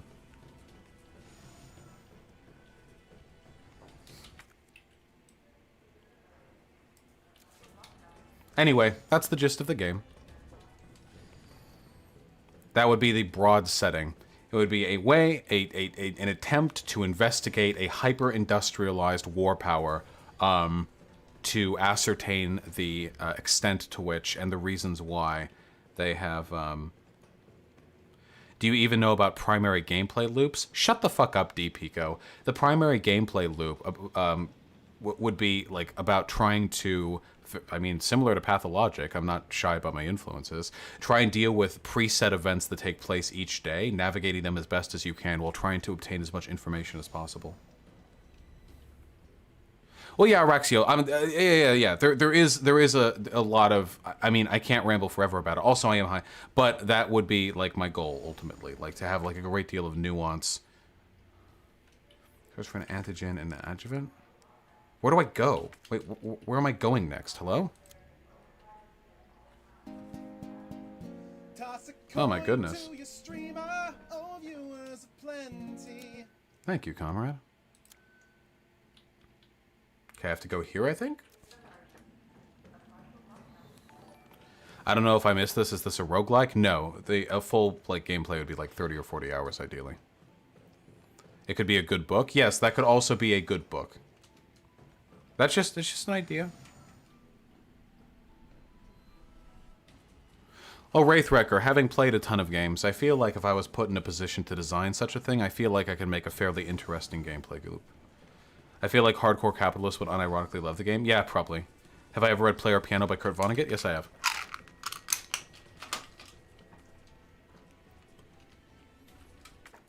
Hopefully they'd be a little smarter than that, Demon Mama, but yes.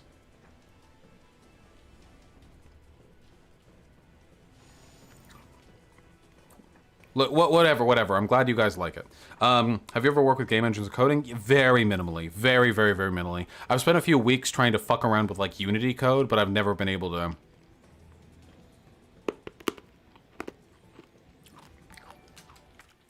bring about anything real from it.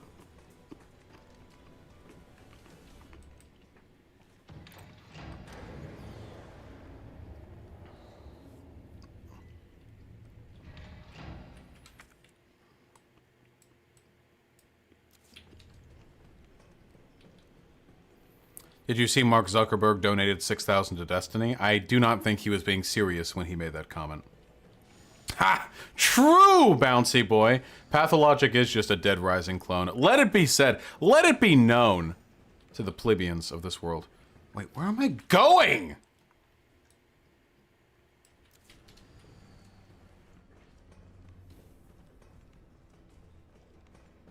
Unity code is convoluted as fuck. Definitely start with something lower level. Well, I don't care about coding. I'm only interested in making games, you know? But I think you could do a lot, like, really interesting stuff with that story. That's something that I've never seen done in a game before, where you have to compile information, but you also have irrelevant and inaccurate information you have to, like, edit out. And the only way to do that would be to pay attention. Will I be streaming tomorrow? No. I don't stream on Thursdays anymore. The only way to do that would be to pay attention. That would be it. But the information wouldn't just be like random tidbits you get from people. I would want all the information to be consequential in-game. Like, for example, if you want to, like, relay... yeah, true, Pathologic does do that. If you want to relay, or you want to have a discussion that is in some way pertinent to, like, the history of the country, you can... The more you know, that's literally what you have to do in Disco Elysium. I haven't played Disco Elysium! Where am I going? Wasn't there a second one too? Yes. Block Caligula, there's no reason to play Pathologic 1 anymore. Pathologic 2 is the superior game. Play Pathologic 2.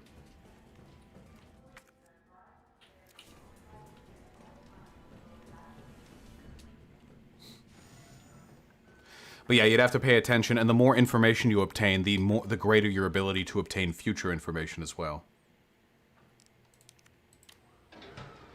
Pathologic's about 40 hours. What am I doing?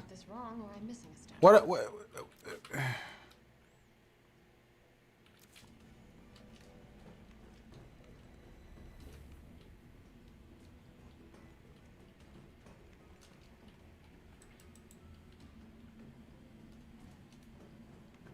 combine them? Oh. Ugh. Sure.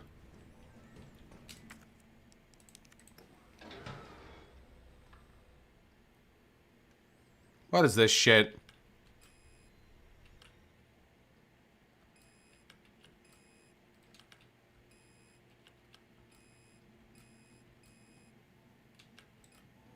What? Okay, mid increases everything by 10. But then if you go to high, it does that. Low does that. Then it does that.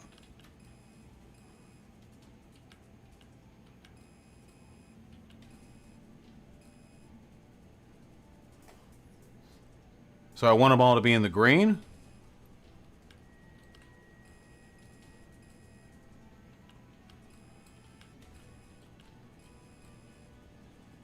Okay, hold on.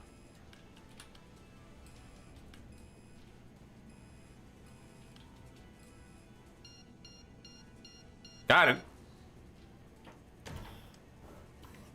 Foraging vaccine.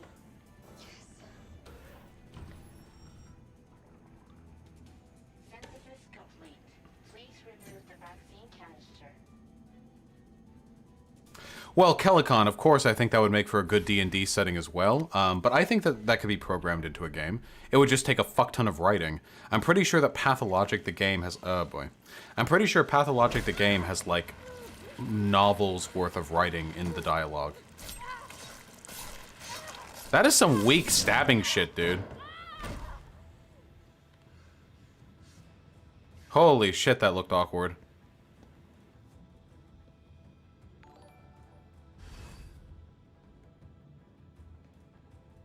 Have you ever brute forced puzzles in games before? Yeah, of course. Who hasn't? Sometimes you just gotta, right? Sometimes you're just fucking dumb. Ooh, ooh. Whew. Yeah, Space Train. That's the other game. The more realistic game that I would love to make one day. I feel like I could... Oh, okay. Sure.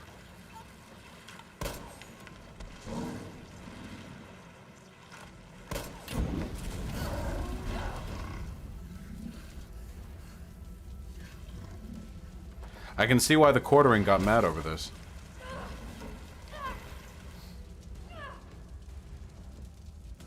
Oh, I'm supposed to...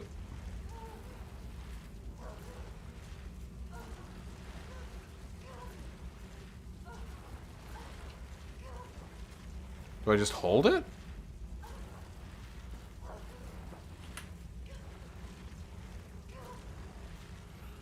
This feels silly. I'm just holding it.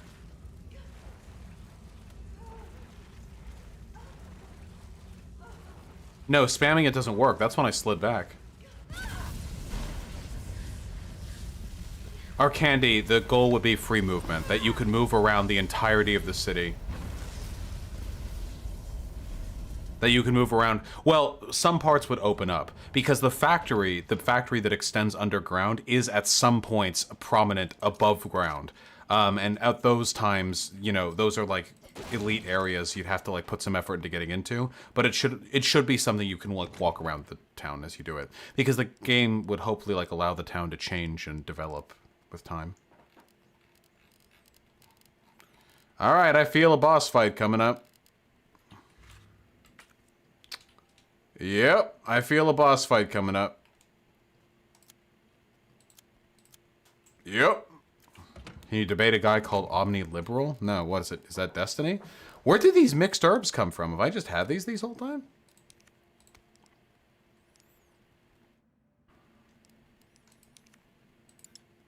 Can't store that. Cool. Got a fuck ton of ammunition for the grenade launcher. Well, Arcandy, I mean, I can't. That's not my job. I don't have the skill set to do that.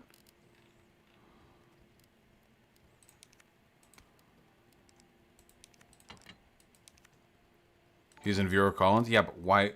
He's in your call being super dumb? Then you argue with him. Why leave the glory up to me all the time? What the fuck?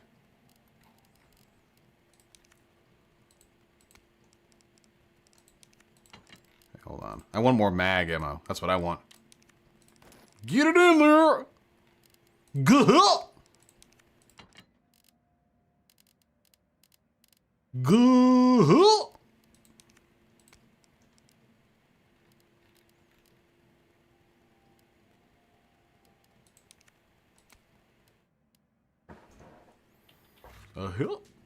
I'm off to go fuck my sister.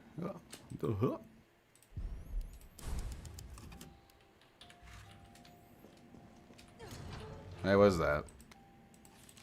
Cool. What in God's name is this place? Can you bait me on flat tits versus big tits? No.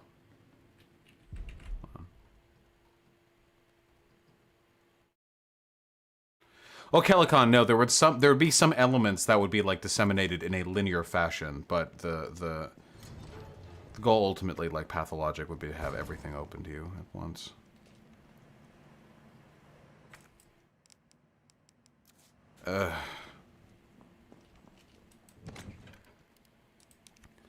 Yes, Blockligda.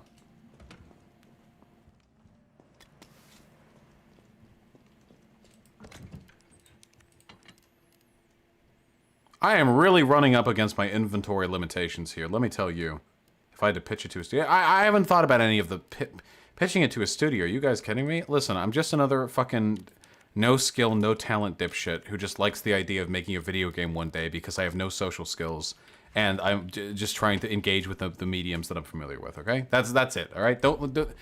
No need to think about it too much, okay?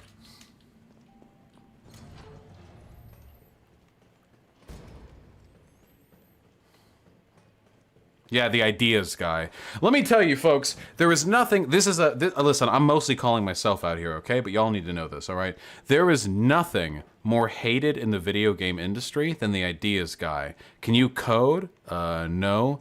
All right. Can you do object assets? No. Okay, can you do background art? No. Okay, can you do concept art? No. All right. Okay. Can you do... Could you do voice acting? No. Yeah, can you write? Well, I'd like someone else to nail out the dialogue. Okay, all right. Okay, cool. Okay, you can't code. You can't do any art assets. You can't do voice acting, and you can't write. What are you doing exactly? Oh, well, I have these really cool ideas. Like, you could do the art stuff, though. I can't do 3D art assets. I don't have that skill set. Yeah, we'll give you a call. Oh boy. Woo! Oh, okay. Sure.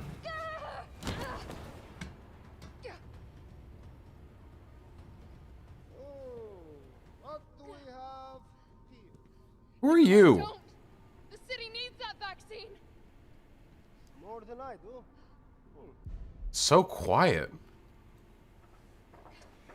I don't think the wisdom I've been trying to impart on you is getting through. You've barely talked. I know you can't put a price on life. But I'm in this business to get paid. So let's make a deal. You go down there, battle the nemesis, and I'll recall it all and sell the combat art. Put on a good show, and maybe I don't need the vaccine. Agreed? Good. Well, I mean, he drives a hard bargain.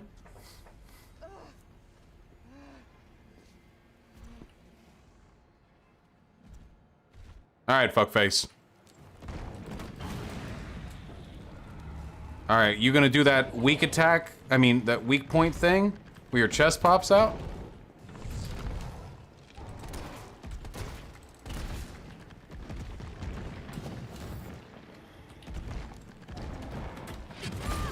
Ooh, got me with that one. But I got you with this one.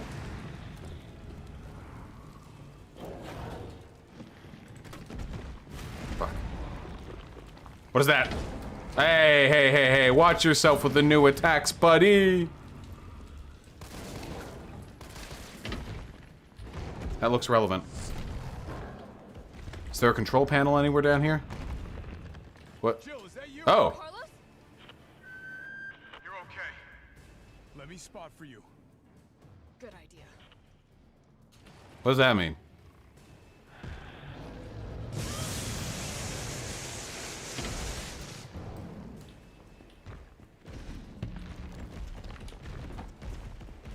What is it? Hey, I don't have any of the mine shots. Oh. That doesn't get him. Or does he does he land on? What? Oh.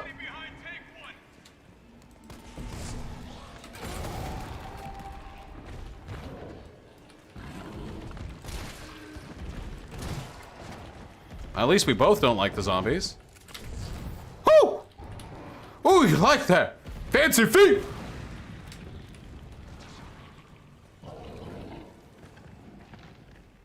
Come on. It's my health. Health's fine. Come on. Oh wait, no, I didn't mean it. I was being sarcastic. I didn't want this. Nope. Still alive. Just like I planned. I've got a lot of mag shots. I feel like that's got to do something, right? Wait, you running around? You running around? Yeah? Here comes some more.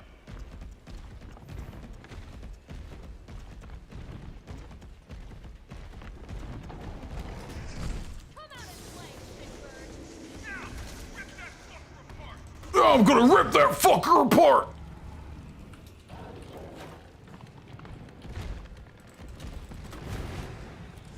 Woo! Woohoo!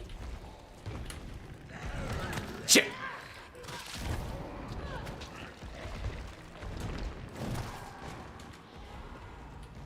Doing that shit again? Okay.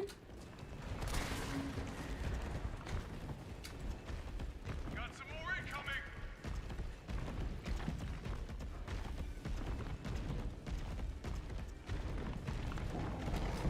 For the zombies. Line number 5.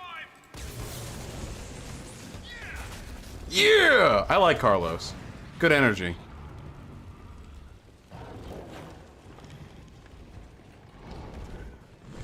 I'd ideally like to get him to do the work of killing the zombies, but... Oh, sure.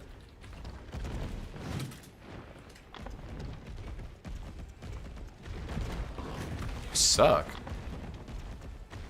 I'll just wait for Carlos to tell me which one he's coming behind.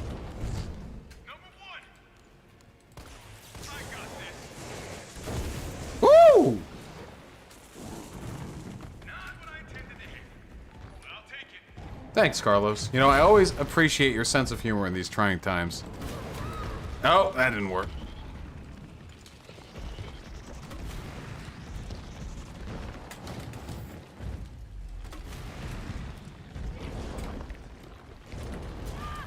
Hey. Oh, okay. Okay. That was a new attack.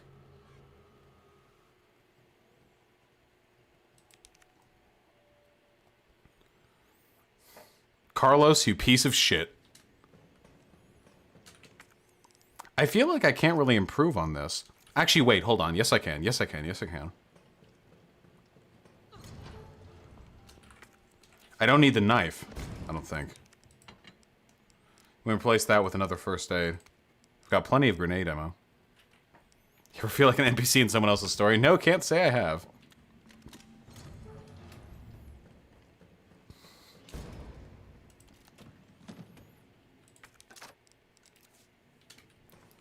Okay, there we go. I feel like this is the best loadout that I can get.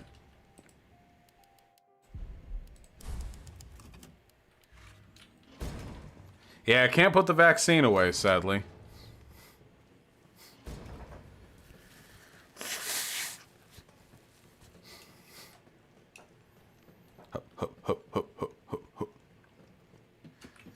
Okay, we know the story. Let's go, baby! And this means we can load up the, mag on the 4th. MAGA! Beta! That was a beta shot.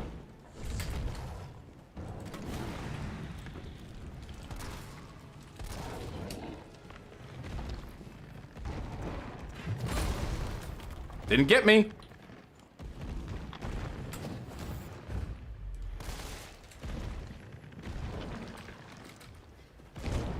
Oh boy. Alright, bro. Stop cringe posting. Get up on the walls. I know you wanna. I know you wanna.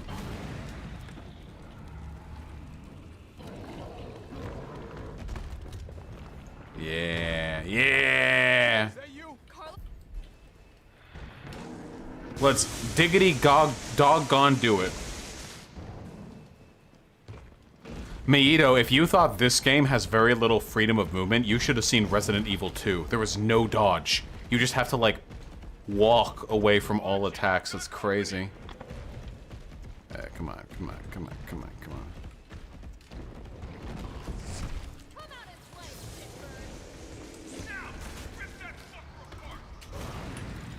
Can I get him in his... Shit! What? Okay, we're just gonna let that one. Woo!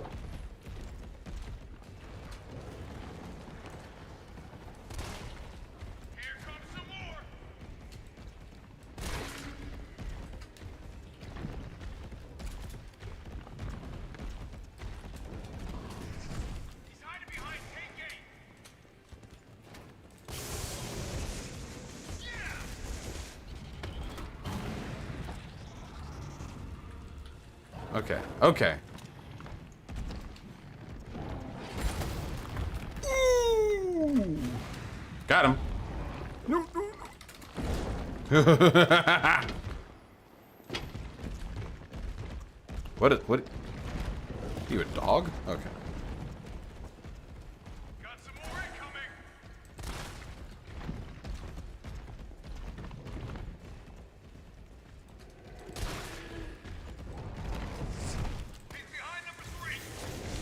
I'm getting pretty good at this. I think now's the time that he does his big temper tantrum attack. Gonna do it?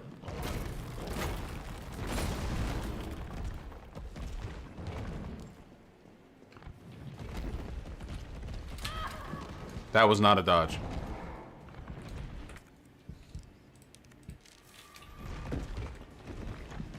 Come on. Okay.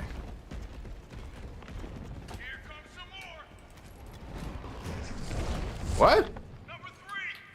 Shit. Didn't expect him to get there that quick. Is he helping this time? Yep.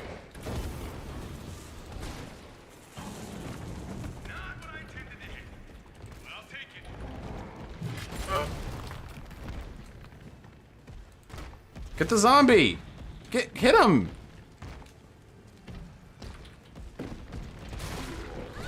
Ah! Yeah, yeah. Alright, alright, alright. I'll rub it in. Okay, alright.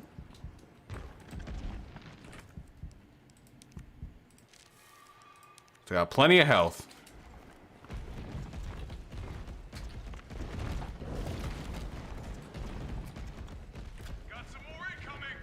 No doubt. What?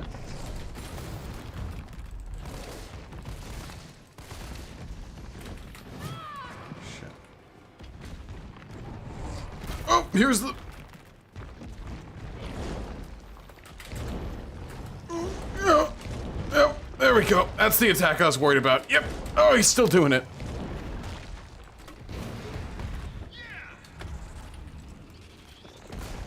Fuck, I don't think I got his heart thing.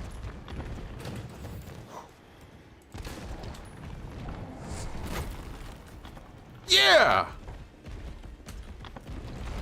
Okay, I'm still doing good on all ammo and on health. We're fine on...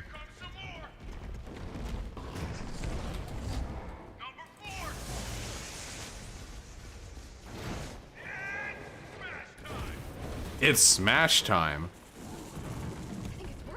What do you think he's gonna say next time? Have you ever heard Smash Mouth? Oh shit. This just means like phase 2. There's gonna be like 17 phases.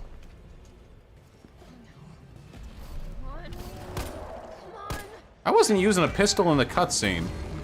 Woo!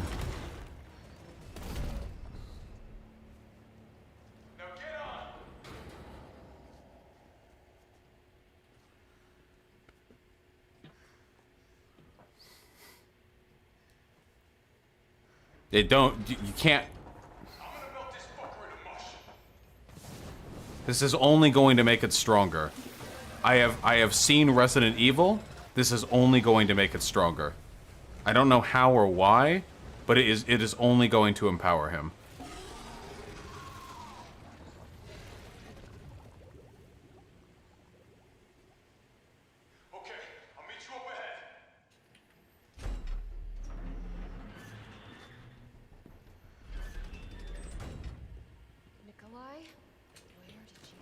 Is Nikolai gonna have the Nemesis gene now? And Nikolai didn't even stick around to record combat data. What's up with him? I guess I should take my knife again.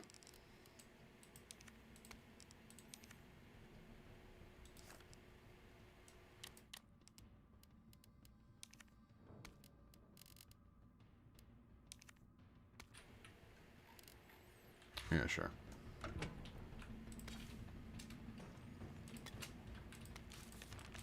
Fascinating. How's everyone doing? I know I've been playing, a little bit quieter than I tend to, but, you know. We had ourselves a fun stream, didn't we? Lately, I've been getting video game streams that, at least during their midpoint, have gotten over 1,000 folks watching. That's really nice.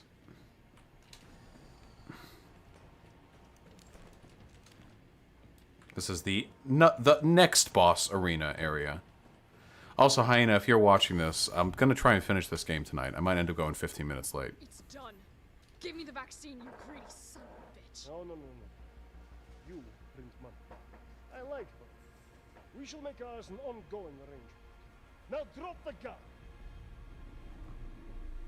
Just shoot him and take... Okay.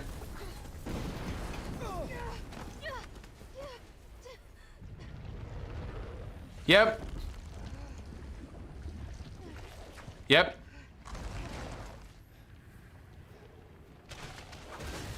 Obviously. Of course, Hyena. Have you ever seen anything so incredible? The data on this would be worth millions. You mean data? You know how it is. City's about to explode, and you can't put a price on life. Good luck! Nikolai! Jill! Go after Nikolai! He's got the vaccine! What about you? We're running out of time. I've got this. I know you do. Okay. Look, just so you know, this is the last fucking time. This is the developers talking to the audience. Holy shit, you look like a lot. Where do you get the extra biomass from? This feels like a Diablo fight. Or like the first Nier Automata fight, you know what I'm talking about? Where's your weak point? Something here's got a glow orange. Nothing's phasing it. Okay, so I shouldn't waste ammo right now. Or if I am gonna waste ammo, it'll be weak ammo.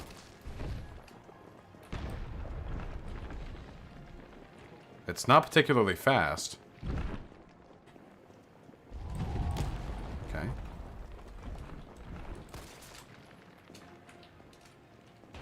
Oh.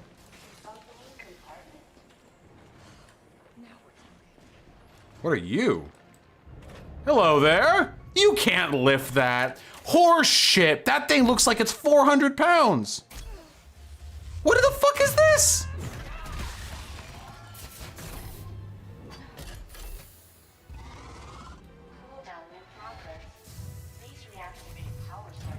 No human can lift that. Are you fucking kidding me? The fucking blowback of that shot destroyed the ground. I see. I see.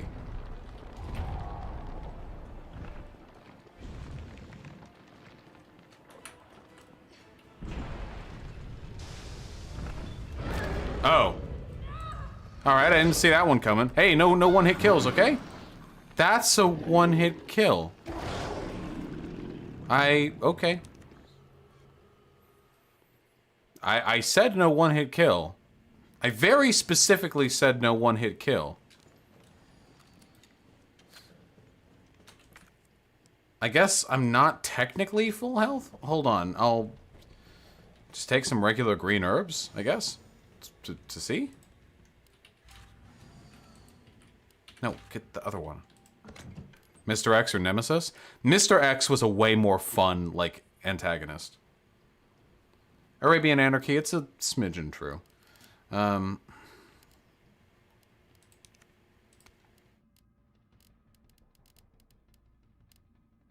am I looking for right now? Oh, right.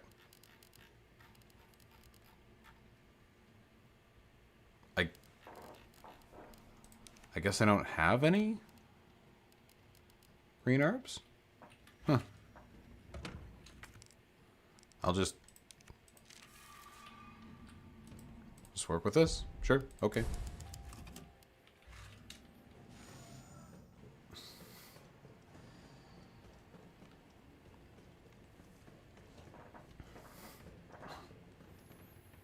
Nope, we know.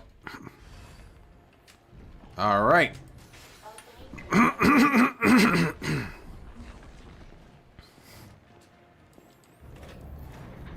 See, like no human could lift this. This is insane.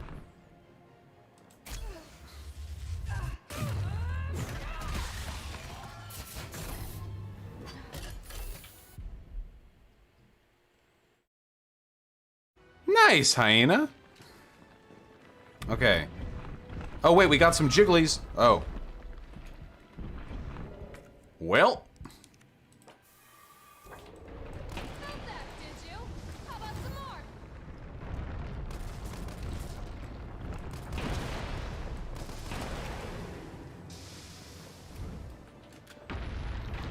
That seems like as good a time as any to push this back in. Okay, so you need to knock this fucker down. I'm gonna put you right back on your ass.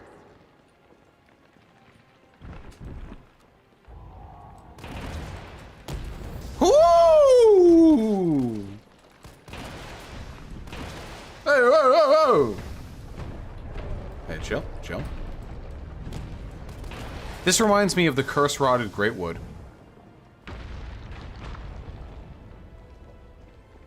Oh, that one's gonna be a bitch to get. Oh boy. Hey, hey, hey, hey, hey, chill, chill, chill! Ooh. Hashtag girl boss. Oh. Whoa.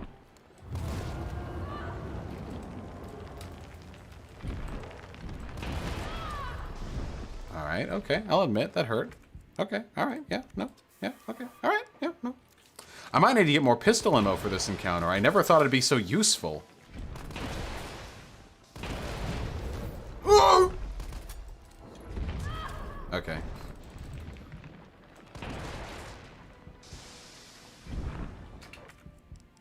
Well, now we're out of health.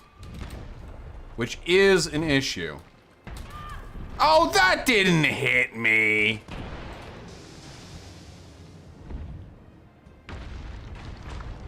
I am uncomfortably close to this boss right now. Oh, God. Oh, God, imagine having to get this close. Red Fate 95, $5. They said, I love you, Vaush. I love you too, Red Fate 95. Don't. Don't. Don't. Don't. Don't. Stop!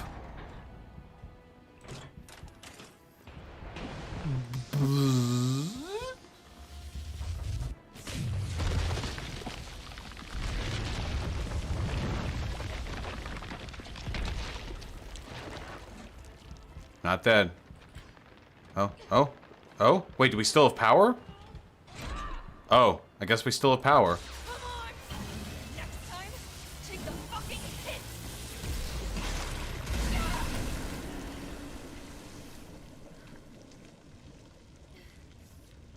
It must smell awful in there. Good riddance. Nice one-liner.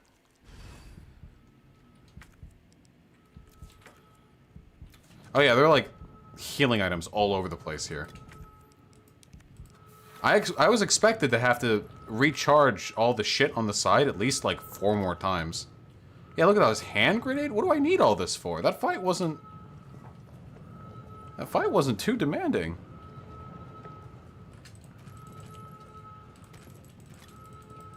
Okay, well, we're stocked up now.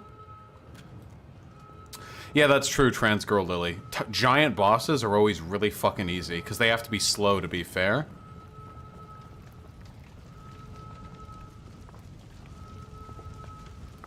Oh, I assumed this would be the way through, because, like, the screen was kind of pointing that way. Oh, I see.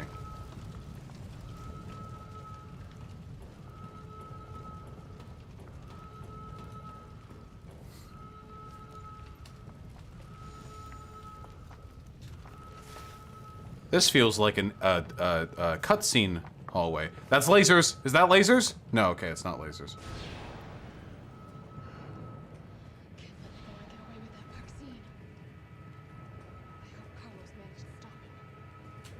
Here, I guess for the finale, we can up the audio just a little.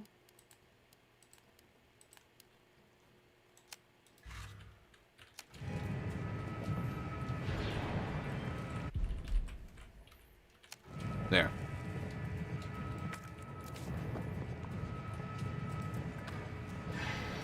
I can still catch him. Still pretty quiet, but whatever.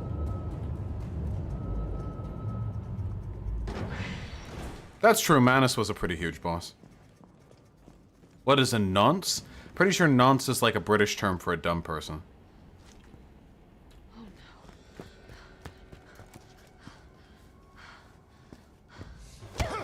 Oh. You're not going to stop. Are you literally just some, like, mercenary? You're the ultimate baddie? No! Do you have any idea what you've just done? No, don't care.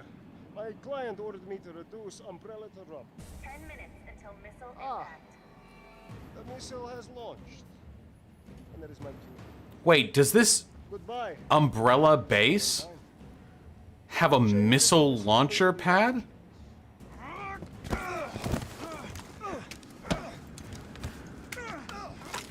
I'm pretty sure the Russian could have pulled the trigger there at several points. Jill, why didn't you get up there? Jill!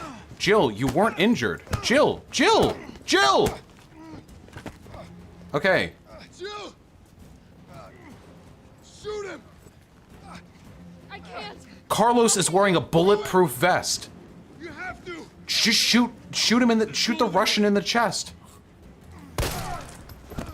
Yeah. No, confirm the kill. Confirm the kill. Confirm the kill. Stop! Wait! Kill him! Shoot him! He's gonna do something! It's Resident Evil! He's always going to do something! Shoot him! In the head! Kill him! Why'd you do it?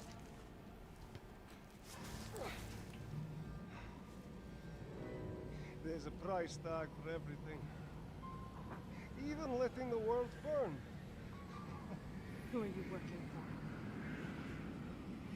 for? I'll tell you. If you get me out of here. I'll pay you whatever you want. You're a fool. You're a fool! Shoot! If I die, you'll never find out the truth. I don't mind a little detective work.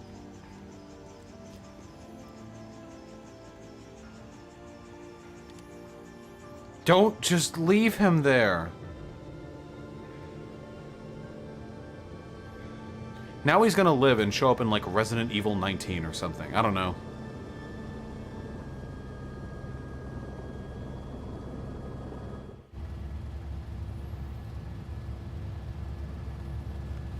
Jill, you alright? Oh, I don't know. I'm just naturally beautiful even after hours of relentless fighting for my life. Wait. Wait, is this an old cutscene like from the 90s? This looks like some FMV shit. I guess not? Okay, for a second that cutscene, like, visual quality looked really bad. Like, you guys know what I'm talking about?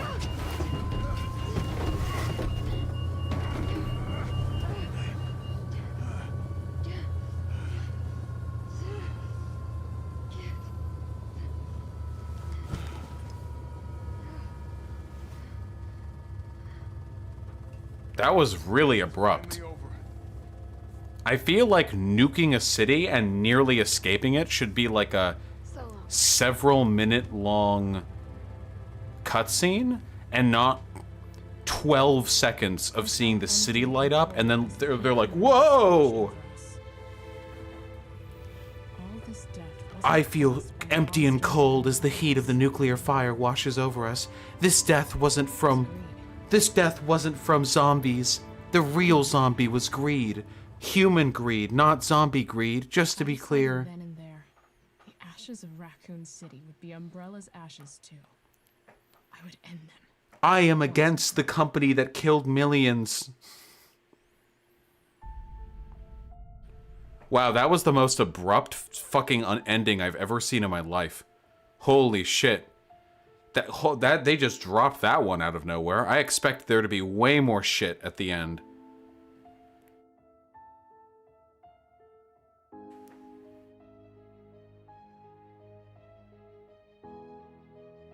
Well, it was fun to play.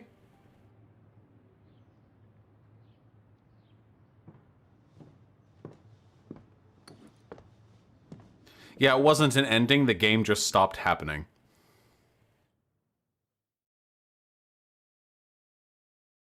Yeah, pretty sure I played like shit. Yeah. But if I went through and did this again, I feel like I could bring this down to like 5-10 deaths.